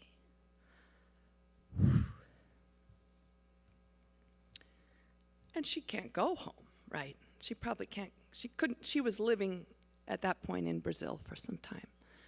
But I'm here for everyone who can't be. And and she was willing to do an interview. I got her photo. And then I walked back to my computer, and I was actually sobbing for a good 30 minutes before I could even start to stroke the keys. And I called my friend Sean Johnson, a scout for the Minnesota Twins, a good friend of mine, and I was sobbing. And I said, Sean, I can't get myself together to tell this story. And I got a pep talk from a scout from the Minnesota Twins from Rio de Janeiro. He was in Phoenix at the time. And I sat down and I started writing it almost the exact way I just said to you. I don't have the woman's name off the top of my head, but she was there and stood up and cheered for Iran for every woman back home who couldn't. It didn't end there, though. There were protests every single day. A woman fighting for human rights who would move from her actual seat to get where the TV cameras were. And they were trying to kick her out. They kicked her out once. They don't want this on TV. The Olympic organizers, that's not their ideal situation. So I watched this, I interviewed her, and the next day I could see the security going for her. I left my computer again and I sprinted across the arena to the other side and I sat down next to her. I sat down right next to her. And I didn't leave. And I said to the security, I said, why are you forcing her out of this arena? So what Maria told us yesterday, that Maria does that almost on a daily basis, and that's courage. And courage keeps coming to mind with what Edward R. Murrow did, and the courage of these women who did everything they could in front of the world to show that they have every right to be in a stadium too. And I did everything I could to give them a voice. And that was, those are impactful stories. Much of the time I am writing about basketball and baseball and games that don't really matter in the big picture of life, but that was beyond sports.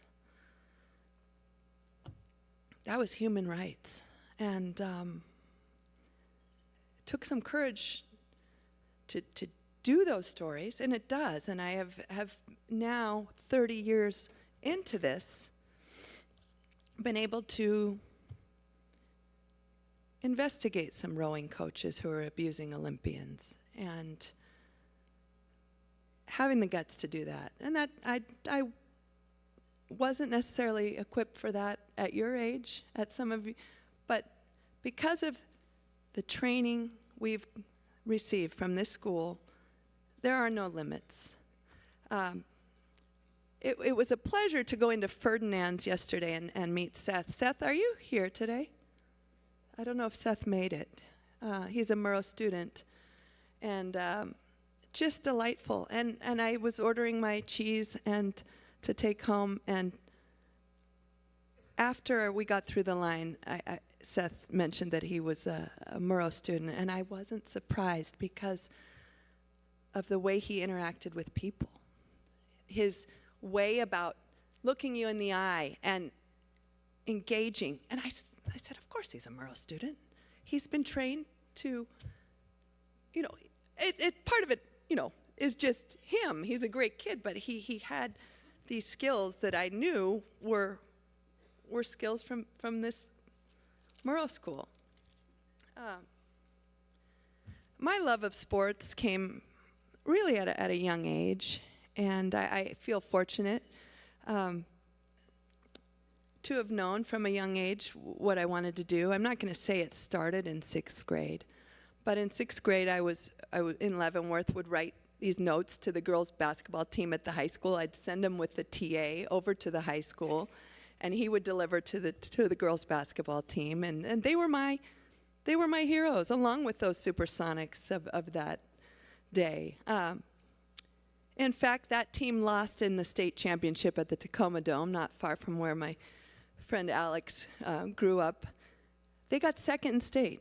I got second in state in tennis, and second in state doesn't feel the way it would if you had won state, right? It's still a pretty good feeling. But they called for me out of the stands as a 6th grader. They called for me to come to their losing locker room when I was in 6th grade. And I went down there and I supported these high school girls. I wrote to every NBA team when I was 13. Every NBA team. I sent them a letter and said, I'm a big NBA fan in tiny Leavenworth, Washington. I don't remember exactly what the note said, but I started getting bumper stickers from the New York Knicks and the Atlanta Hawks and signed poster from David Robinson. And now, all these years later, I get to thank these guys. I saw Derek McKee, a former Sonic, maybe 2 weeks ago. He's now on Doc Rivers' staff of the Milwaukee Bucks, and I just walked right over there, sat down next to him on the opposite the bench, you know, during warm-ups, and I said, Derek, thank you for influencing what I'm doing today. You were a Supersonic, and I was a kid who came once a year over the mountain pass to see you. So those opportunities I've been so blessed to be able to go and thank those folks who've done that. I think we've all craved community in these last 4 years. Community for me, my community, when I came from a small town of Leavenworth to Washington State, my community was the Evergreen, was the Murrow building. That became my family. My 2 roommates didn't understand. They were not communication kids. They didn't understand why I was out late at night, and I was not partying ever. I was working. You guys all know. It's so they didn't totally understand that. But the community of Murrow is something that still, the community of Pullman and the Honors College, which offers, for me, a setting where a safe space where I could explore what I wanted to do. I was so fortunate. But going to community, it was strange. I was one of a handful of journalists, writers, in these stadiums in 2020 and 2021. Bizarre, right? I mean, I would wave at Marcus, a Warriors staff member, from 2 sections away. They had us at the top of the bowl, separated by sections. And a colleague from ESPN and I were 2 of the only ones. His name's Nick Friedel, and Nick came over to me one night and he said, Janie, I just don't think I can do this. I don't know how to cover these games in an empty arena. I said, no, you do and you will, because there are hundreds of thousands of people who would love to be in your shoes right now, and we are going to look and we're going to observe and we are going to find something different that they can't see on TV, and we're going to do it now. And let's go, Nick. No more complaint. He wasn't complaining, but we are going to do this, and we're going to give them something, because that's a ray of hope. It's a light moment for somebody to smile when they're in the middle of hell. And so that was one example. And then at these baseball games, when the 2020 season began, delayed, and it ended up a 60-game season, foul balls are now spraying everywhere around me. And I'm going to have Jeff cue a little bit here, because this is community, and it goes to the theme of courage, community. These foul balls were just landing all over these empty stadiums, and it was so bizarre. I had a friend, Kimberly McVicker, who had told me once she had never had a foul ball in 52 years. She was 52 at the time. And so this one foul ball, the first night that the A's were playing, it was just over to my right, about as far away as your table here. So I just got out of my seat, and I went and I retrieved it. Turns out these balls had to go into quarantine. Don't ask me to explain it, but the balls had to go into quarantine. So at that point, I took that ball and I put it on Kimberly McVicker's porch the next morning. She'd never had a foul ball. And we're in the middle of the fall of 2020 pandemic. He's in Germany. I started collecting these balls. And I finally asked permission from the teams, okay, because the security were seeing me bouncing around these stadiums. And I'd go up after games, after deadline. I'd go up into the higher sections.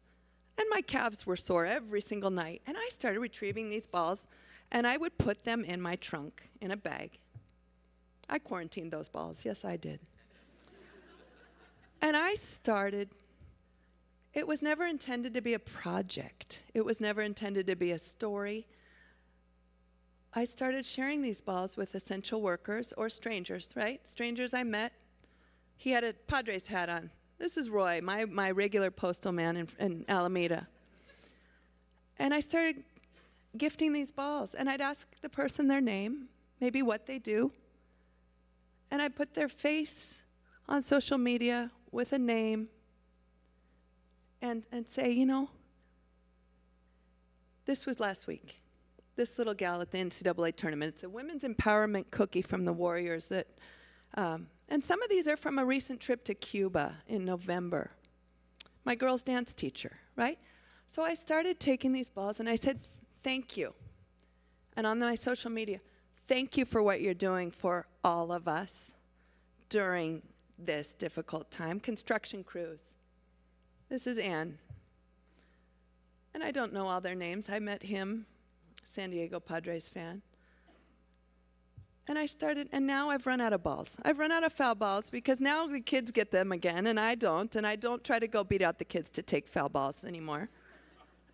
So I've been sharing, now the teams, I leave the Warriors with boxes of rally towels. Or the A's send me with rally towels, or whatever it is. So I've continued this, and this is community, and we are community. We watch out. This guy was just, this is recent, 2 weeks ago. You know, these folks were thrilled to have a tiny piece of sports or just be thought of or just have any kind of thoughtful gesture. These Los Warriors shirts went with me to Cuba in November from the Warriors, and I saw them on the very next day after giving out these shirts in Cuba. I saw them all over my little neighborhood.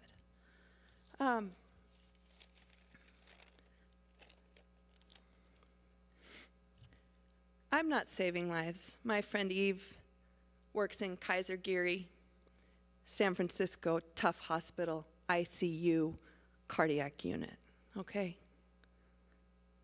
That's the trenches. That's essential workers. These are essential workers. But that doesn't mean what we do is not essential, because we have an essential role. I don't pretend that it's the same as a medical professional saving lives, or my colleagues in the Ukraine, or Anya, who gave her life for this truth. But we can make an impact with what we do, with passion, with care, with fairness, with seeking the truth. There are ways to do that, regardless of what your skill set is in here. And I admire Murrow for all the different skill sets and the honors program that is open-minded to having students develop what works for them, or pursuing even something off the beaten path of maybe what they end up doing. A lot of you may not end up doing exactly what you want to do right now. Sam, you're not going to go cover the Warriors tomorrow, but that doesn't mean you won't in 5 years or 3 years, because you all have the basic skills of communication and being able to write, being able to, some of the technology stuff that you guys do is beyond what I could ever comprehend. These trips across the world that Murrow students are making, I'm inspired. Even the ones domestically, the spring training trip has been a great joy for me to help collaborate on that. I'm proud of you all. I'm thinking of just the small impact that I try to make once a month. I think I shared this with some students yesterday, or maybe at dinner last night with Gary, but when we were on Zoom, it was really hard to engage with a subject, right? When we're trying to do an interview, I think we all probably learned some new valuable skills through this that will maybe serve us.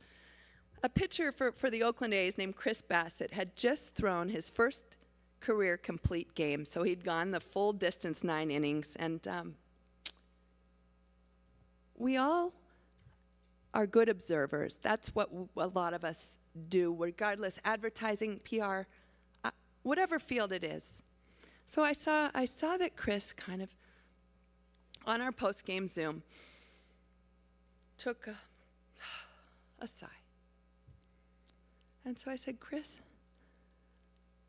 it appears this means a great, great deal to you to have your first complete game. I thought I saw you sigh, or let out a sigh of relief. You know, we're not always sure. We don't always have all the information, but we're going to try to get it. And he started crying. This is over a Zoom. And he started crying, and he shared how much it meant to him.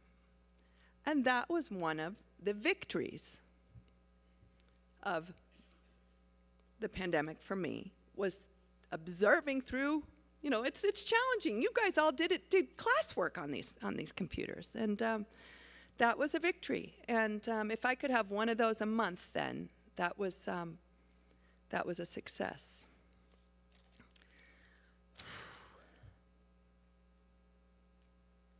So connection, courage, I think those are some of the things that came to mind, especially hearing Maria yesterday.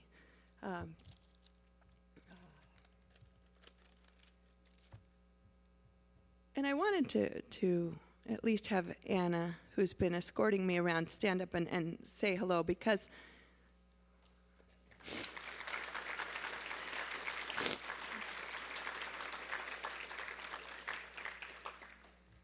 Anna's a senior and had the courage in the fall to switch majors to multimedia journalism. And now she's going to be the managing editor. Now she is the current managing editor of the Evergreen. Her family moved to Tennessee in the middle of all this, okay? And they want her in Tennessee. And Anna has decided that she's going to pursue her dreams. And she switched, you know, can you imagine switching focuses, follow your senior year? Well, that's courage. And that's going to take you a long way. Thanks for your help this last couple days.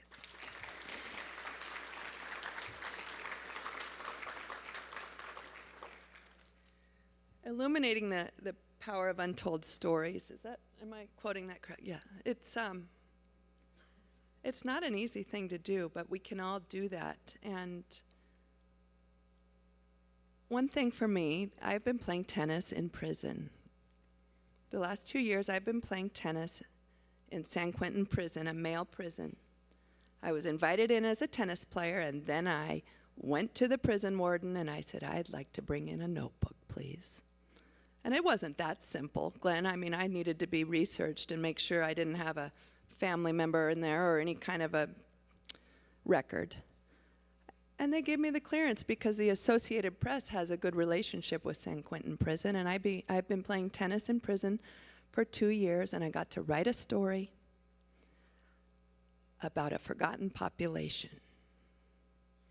Right? Some of us may have been touched by crime or have someone incarcerated, and the thing was, I didn't focus on what these men had done to get into prison. We all know if you're in San Quentin prison, something bad probably. For most of them, it was probably something unfortunate. And I also have reflected on Ryan Leaf, who was a classmate, who I live in chronic pain, and Ryan Leaf wound up in prison.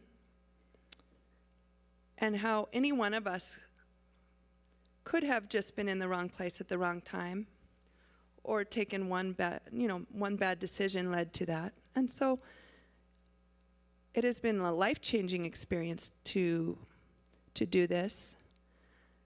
I wrote a story for the Associated Press on the tennis program, and Jessica Pagula started sharing it on her, she's a professional player, started sharing it on her social media, and the Tennis Channel reached out to us.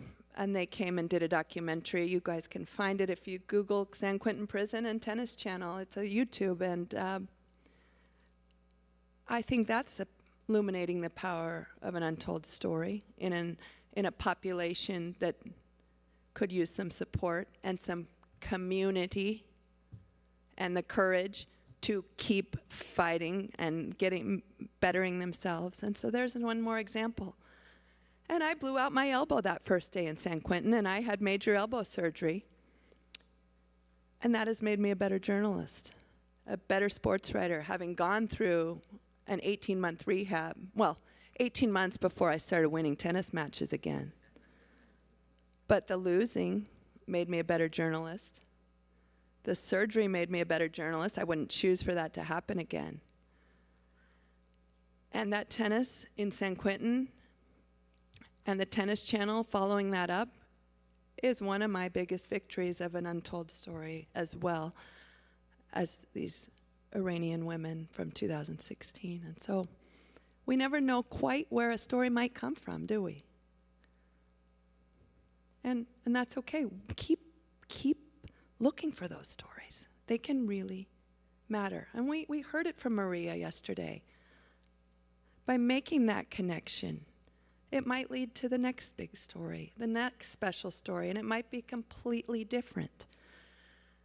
Somebody who helped me, a PR man out of San Diego, who helped me during the rowing abuse stories I did in the last couple of years that were very, very difficult. He brought a different one to me last fall, and it was a non-sports story. There's a little sports connection, and I'll share that, but he said, I've got a street veterinarian named Dr. Quan Stewart, and he goes into the heart of Skid Row in Los Angeles, and he helps the pets of the homeless, and he supports those folks. He's a former college hurdler in New Mexico. Okay, that's the closest it is to a sports story. And I said, send him my way. Absolutely. Absolutely. He just won CNN Hero of the Year. CNN Hero of the Year, he got $100,000 and he shared it. He split it between the 10 finalists.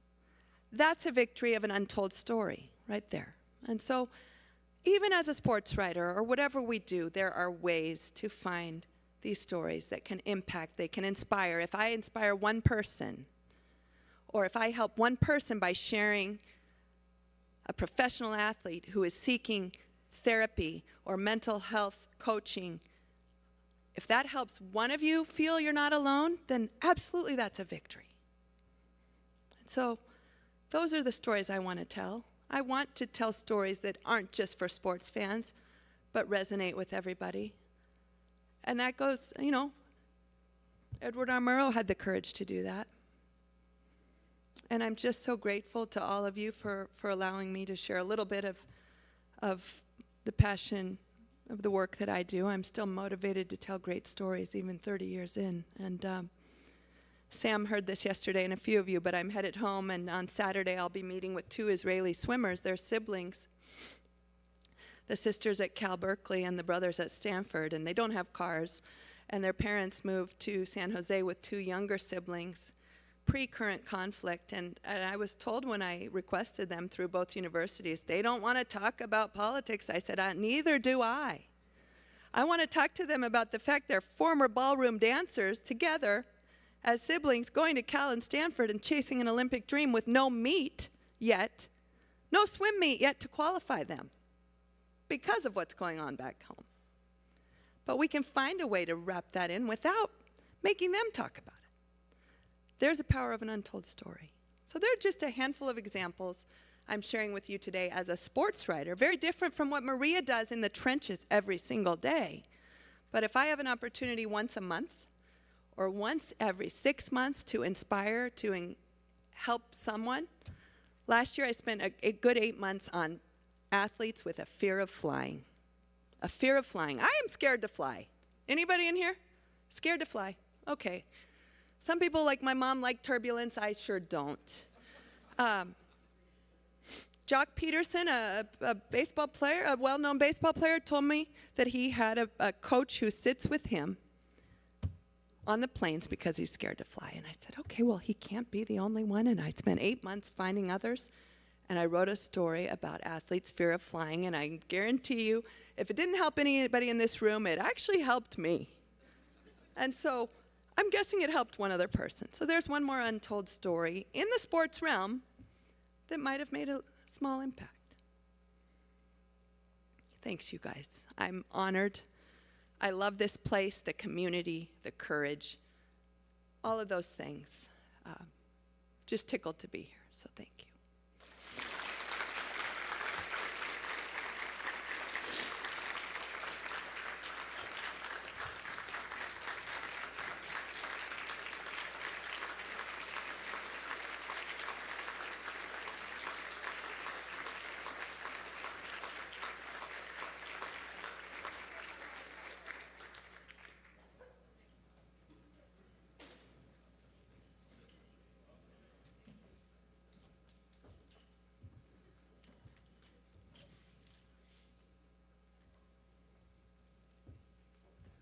Everyone, we have a little time for Q&A, so we have some microphone runners. Please wait for the mic to reach you so that the folks watching online can hear the questions also. And Janie's happy to answer those now as long as she has time. Oh, yeah, okay.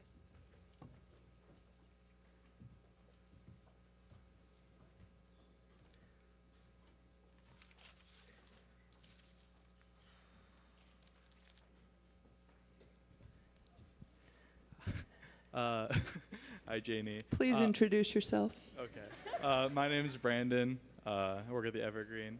My question is regarding, you said you weren't, at our age, weren't ready to tell stories about like abuse and those kind of heavier topics, but now you are ready.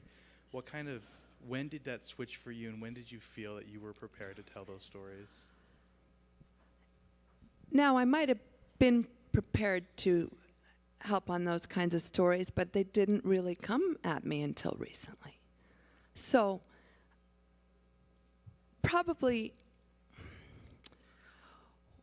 well, Brandon, when the Olympic rowers started coming to me in April of 2021, okay, now we're talking Tokyo Olympics are months away. Delayed Tokyo Olympics are now months away. Olympic rowers started reaching out to me about a coach who I knew very, very well. And when I was hearing some of the things I was hearing, I was in disbelief, right? I knew this coach well. We had a strong relationship. And I stepped back for a minute, and I thought, oh, there's no way. I had an abusive high school basketball coach. I'm going to put that out there. That didn't factor into how I covered the story. But I also realized that just because Bruce had a great experience here and everybody else did on this side of the room doesn't mean that 3 people at this table weren't treated unfairly or in an abusive manner. So I stepped back and I thought, I at least owe it to myself and to these people who are courageous enough to come forward to listen. So I haven't had a lot of investigative stories as a sports writer in 30 years that have just come my direction. And then it did, and I thought, okay, I must do this. And we're seeing professional athletes and your generation unafraid to stand up to power. I applaud you all for having the courage to speak your truth.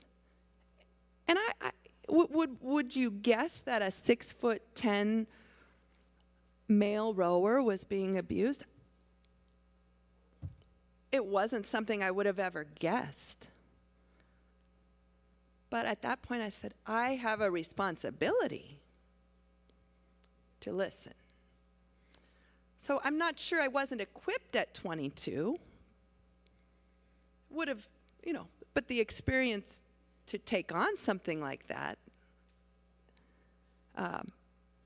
having that experience and that foundation certainly helped when it's a coach who's a Hall of Fame decorated coach and Olympic athlete.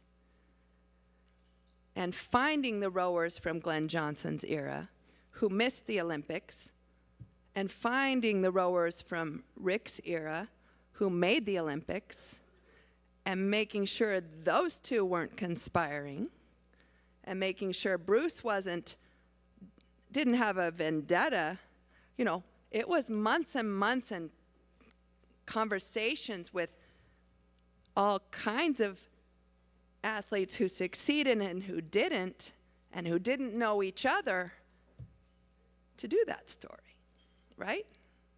Because if Bruce and Glenn were in on this together and knew each other, then that's not, there were some things that had to be figured out, and it didn't take weeks, it took months. And the 8 boat, the US 8 boat, calling me in. The 8 boat is the most premier boat in rowing going to an Olympics, okay?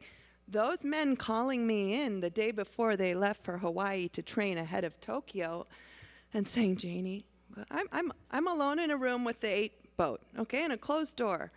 And I'm trembling. Brandon, I'm trembling. And they said, please don't. And I knew that 3 men in that room who were standing together had been abused.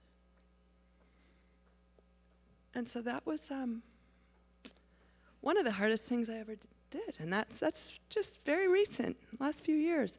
And then I hear from a mother on the East Coast whose son was abused at UC San Diego and he took his life.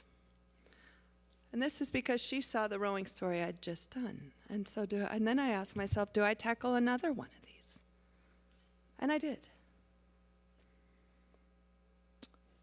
I wasn't prepared for that at 22, and that doesn't mean you guys aren't, because I know the kind of work that's done here, but I wasn't prepared for that at 22.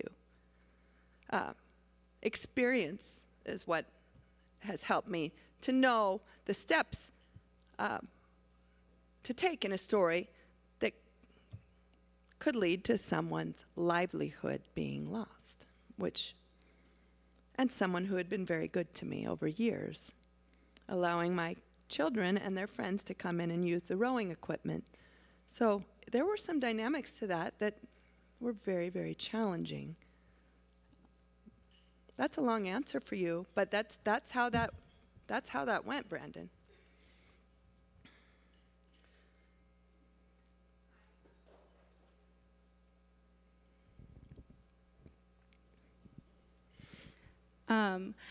This is a question from your panel yesterday, but you talked about your relationships with different players and teams and how strong they were. if you come across a story that isn't necessarily positive about players or coaches or the organization in general that could permanently damage your relationship with them, how do you go about writing and releasing the story?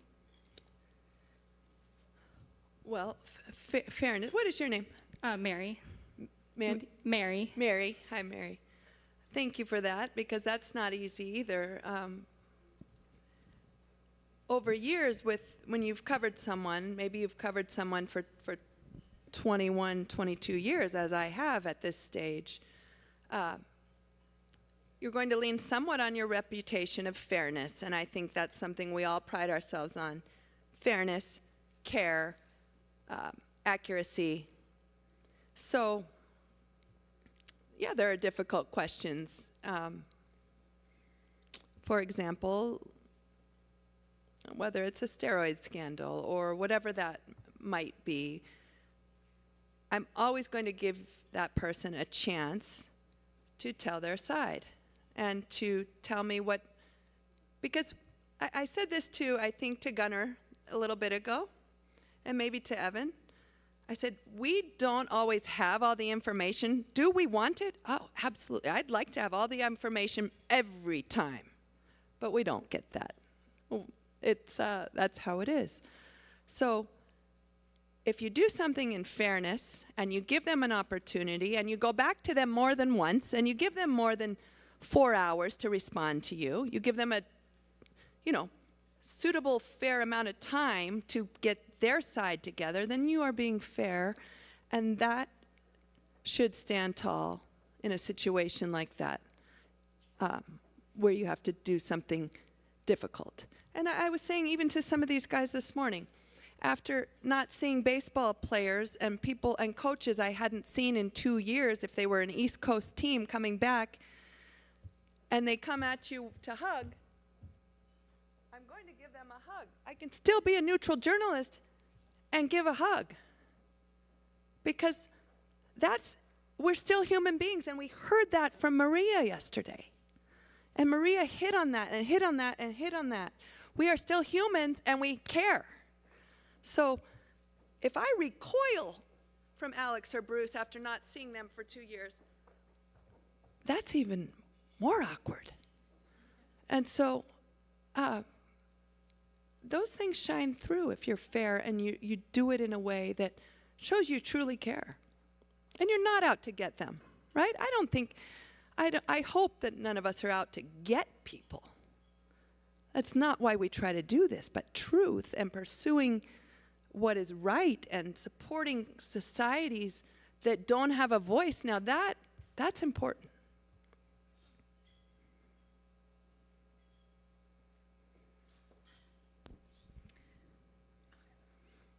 I'm not going to stand up, but Hi, Kedzie.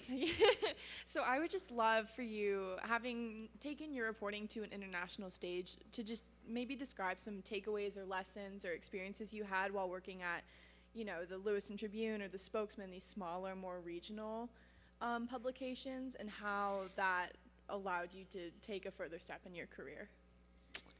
I like that, because the foundation of the journalism is very much the same. Finding interesting stories that might resonate with somebody who doesn't care about sports or doesn't care about this or that, and drawing them in. And so I tried to find things that were a little different about a subject at Shadle Park High School in Spokane, or what it was like to be in a packed gym in Moscow, where everything, I'd try to imagery and detail and finding something a little different about a story, whether it was walking across campus with a kid or whatever that was. Those things still interest me today. Wendy and I talked about these stories. I mean, they're still fascinating stories on a bigger stage. But the stories I want to tell haven't changed from when I was in Murrow and telling these stories for the Evergreen or for the Chinook or for the Lewiston Morning Tribune or the Wenatchee World or the Leavenworth Echo when I started in high school, a weekly newspaper where the publisher, former publisher Miles Turnbull, said, if you're serious about this, you will go to WSU. And I took him at heart.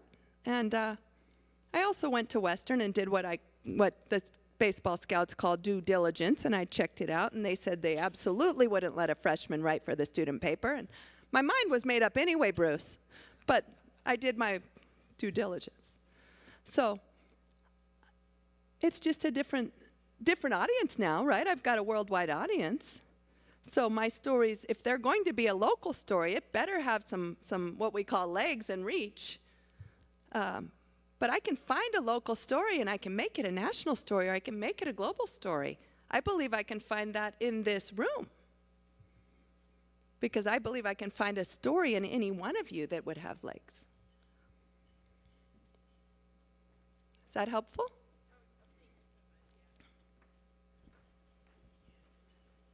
Alex, at 1:30, I'm going to have you bring me down to eat some lunch before we depart. How's that? Okay. Alex is my...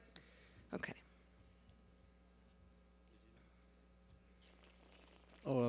My name... Oh. Where are we here?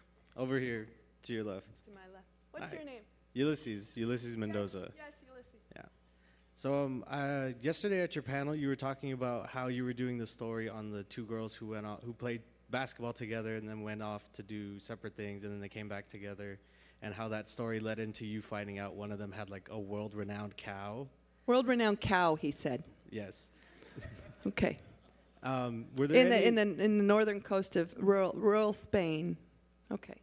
Were there any other stories like that where you had intended it to go a specific direction, but following that thread, you ended up going a completely different way with the story, or covering a different topic completely? There were a few of those, Ulysses. When Omar Vizquel was playing for the San Francisco Giants, I was covering, a home run chase as well, but also trying not to just cover Barry Bonds and how many he hit. I was tracking his home runs during spring training and how many he hit to the roof above Scott's in practice.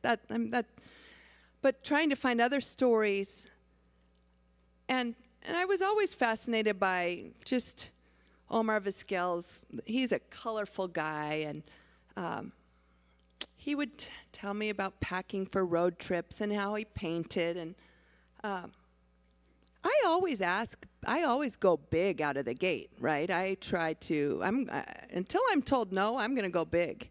So I asked him to go paint with him. I asked him to go watch while he packs his bag for a road trip. And he said yes. This is after some time.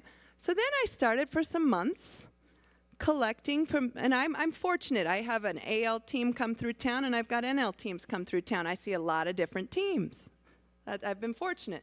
So I started asking everybody what they pack for the road, one thing that they need to take on the road. And this is years ago. This is in the mid 2005 maybe. I don't remember when Vizquel was there, but so things like that where you might stray from what you planned on with Omar Vizquel to do something that's even more fascinating, painting with him, or not every guy just lets you into their house to paint with them or to watch them pack for a road trip. But, Clay Thompson came up here a couple years ago on the owner of the Golden State Warriors private plane. And I said to Raymond Ritter, the best PR man I've worked with in 30 years globally, I said, Raymond, I could be their tour guide, and not that Clay needs one, but you want to ask Joe if I can jump on that private plane? There's no way I'm going to make it going commercial. And Raymond asked him. It was a big, resounding no. But how great would that have been? I asked to fly with the Giants next to this young man who has a fear of flying. I asked to fly with him last year. That was a no. I I still told a good story from it. But what if they'd said yes? Power of an untold story, being in the plane with a man who's afraid to fly. So think big. I say that, I mean, we heard that from Maria yesterday, right? We until we're told no, let's try something unique.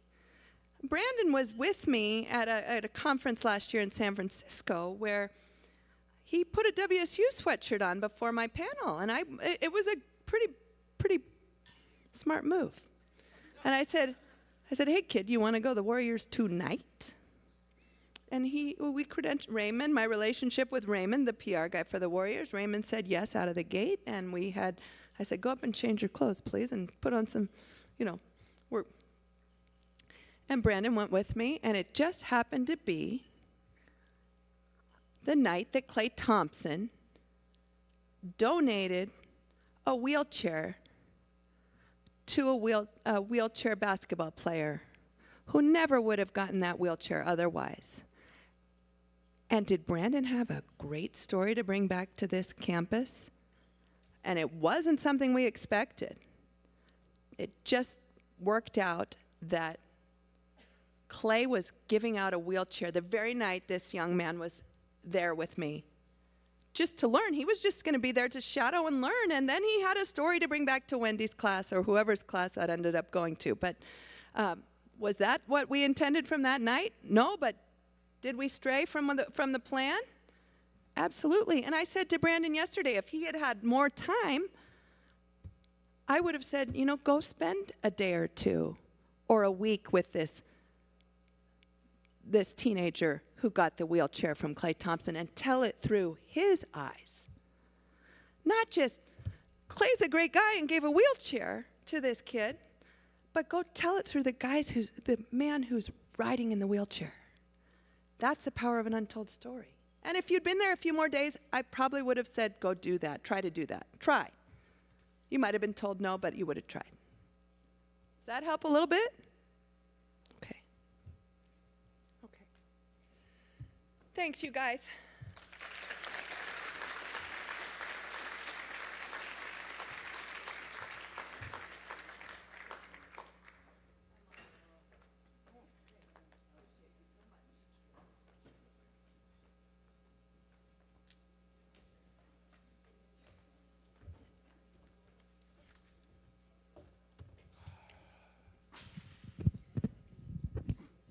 All right, everybody, that was so inspiring. I have to tell you this, I've never told Janie this, but this is true. We ended up at Pac-12 Media Day together. Janie, that was probably like 2016 or 17. We ended up in Pac-12 Media Day together, maybe 2018. Do you remember that by any chance? You invited me to join you. I think it was a meeting with, I think we met actually with the Stanford basketball coaches, the women's basketball coach. And I have to say, I got a sense for how special Janie was when I saw the respect with which the coaches treated her. It was something I've truly never seen before. And the sense, if you watch a Warriors press conference, you'll see when the players ask her questions, they treat her very well in their questions. They call on her regularly, and she gets amazingly good stories because of the relationships she's built and the skills that she uses to tell those stories. So thank you so much. You make us so proud. I have to say, I was so proud that day out of the Pac-12. When I left that office, I was beaming. So, of course, most of you know I beam about the Murrow College anyway, but that was different for me. But truly an inspiring way to conclude our Murrow Symposium. Thank you so much for being here. Everyone, speaking of being proud, we're done. So it's been an outstanding Murrow Symposium. I'm so incredibly appreciative.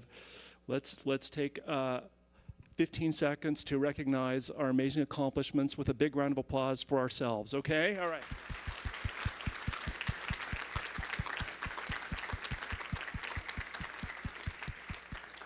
So just want you to know how much I appreciate your hard work, the faculty and staff here, the students. You really do amazing work. I want to tell you that our college does well. Academic analytics indicates that it's an elite college, actually, among the very best in the country. And the work of our students also indicates that it's a very elite college.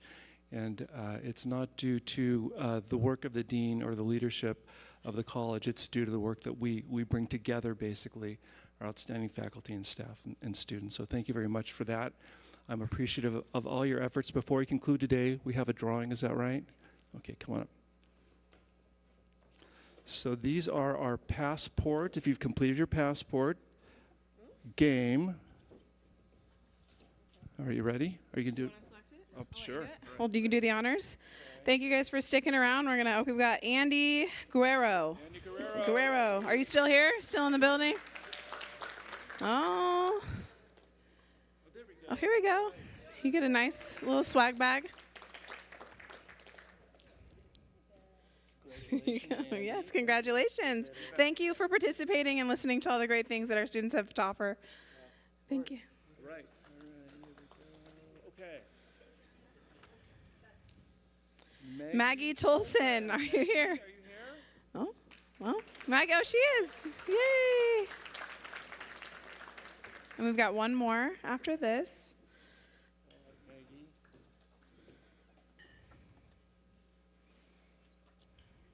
Okay. She's not here. All right, she's not here. Are you sure about that? Yes. All right. Let's see. All right, Letty. Letty, are you here? Letty Kudo. Are here. Woo! And that's it. Before everyone leaves, I would like to ask, we'd like to have a group photo. As many people as like to join, to send some thank you cards to our sponsors and our donors and things like that in the future. And if you happen to be a faculty or staff member, we'd like to do a separate photo with you guys as well. But you're welcome to kind of, congregate up here on the stage, and we're going to take a couple pics. It'll be quick, and you guys can get about your day. But thank you guys for joining us. We appreciate all of your involvement.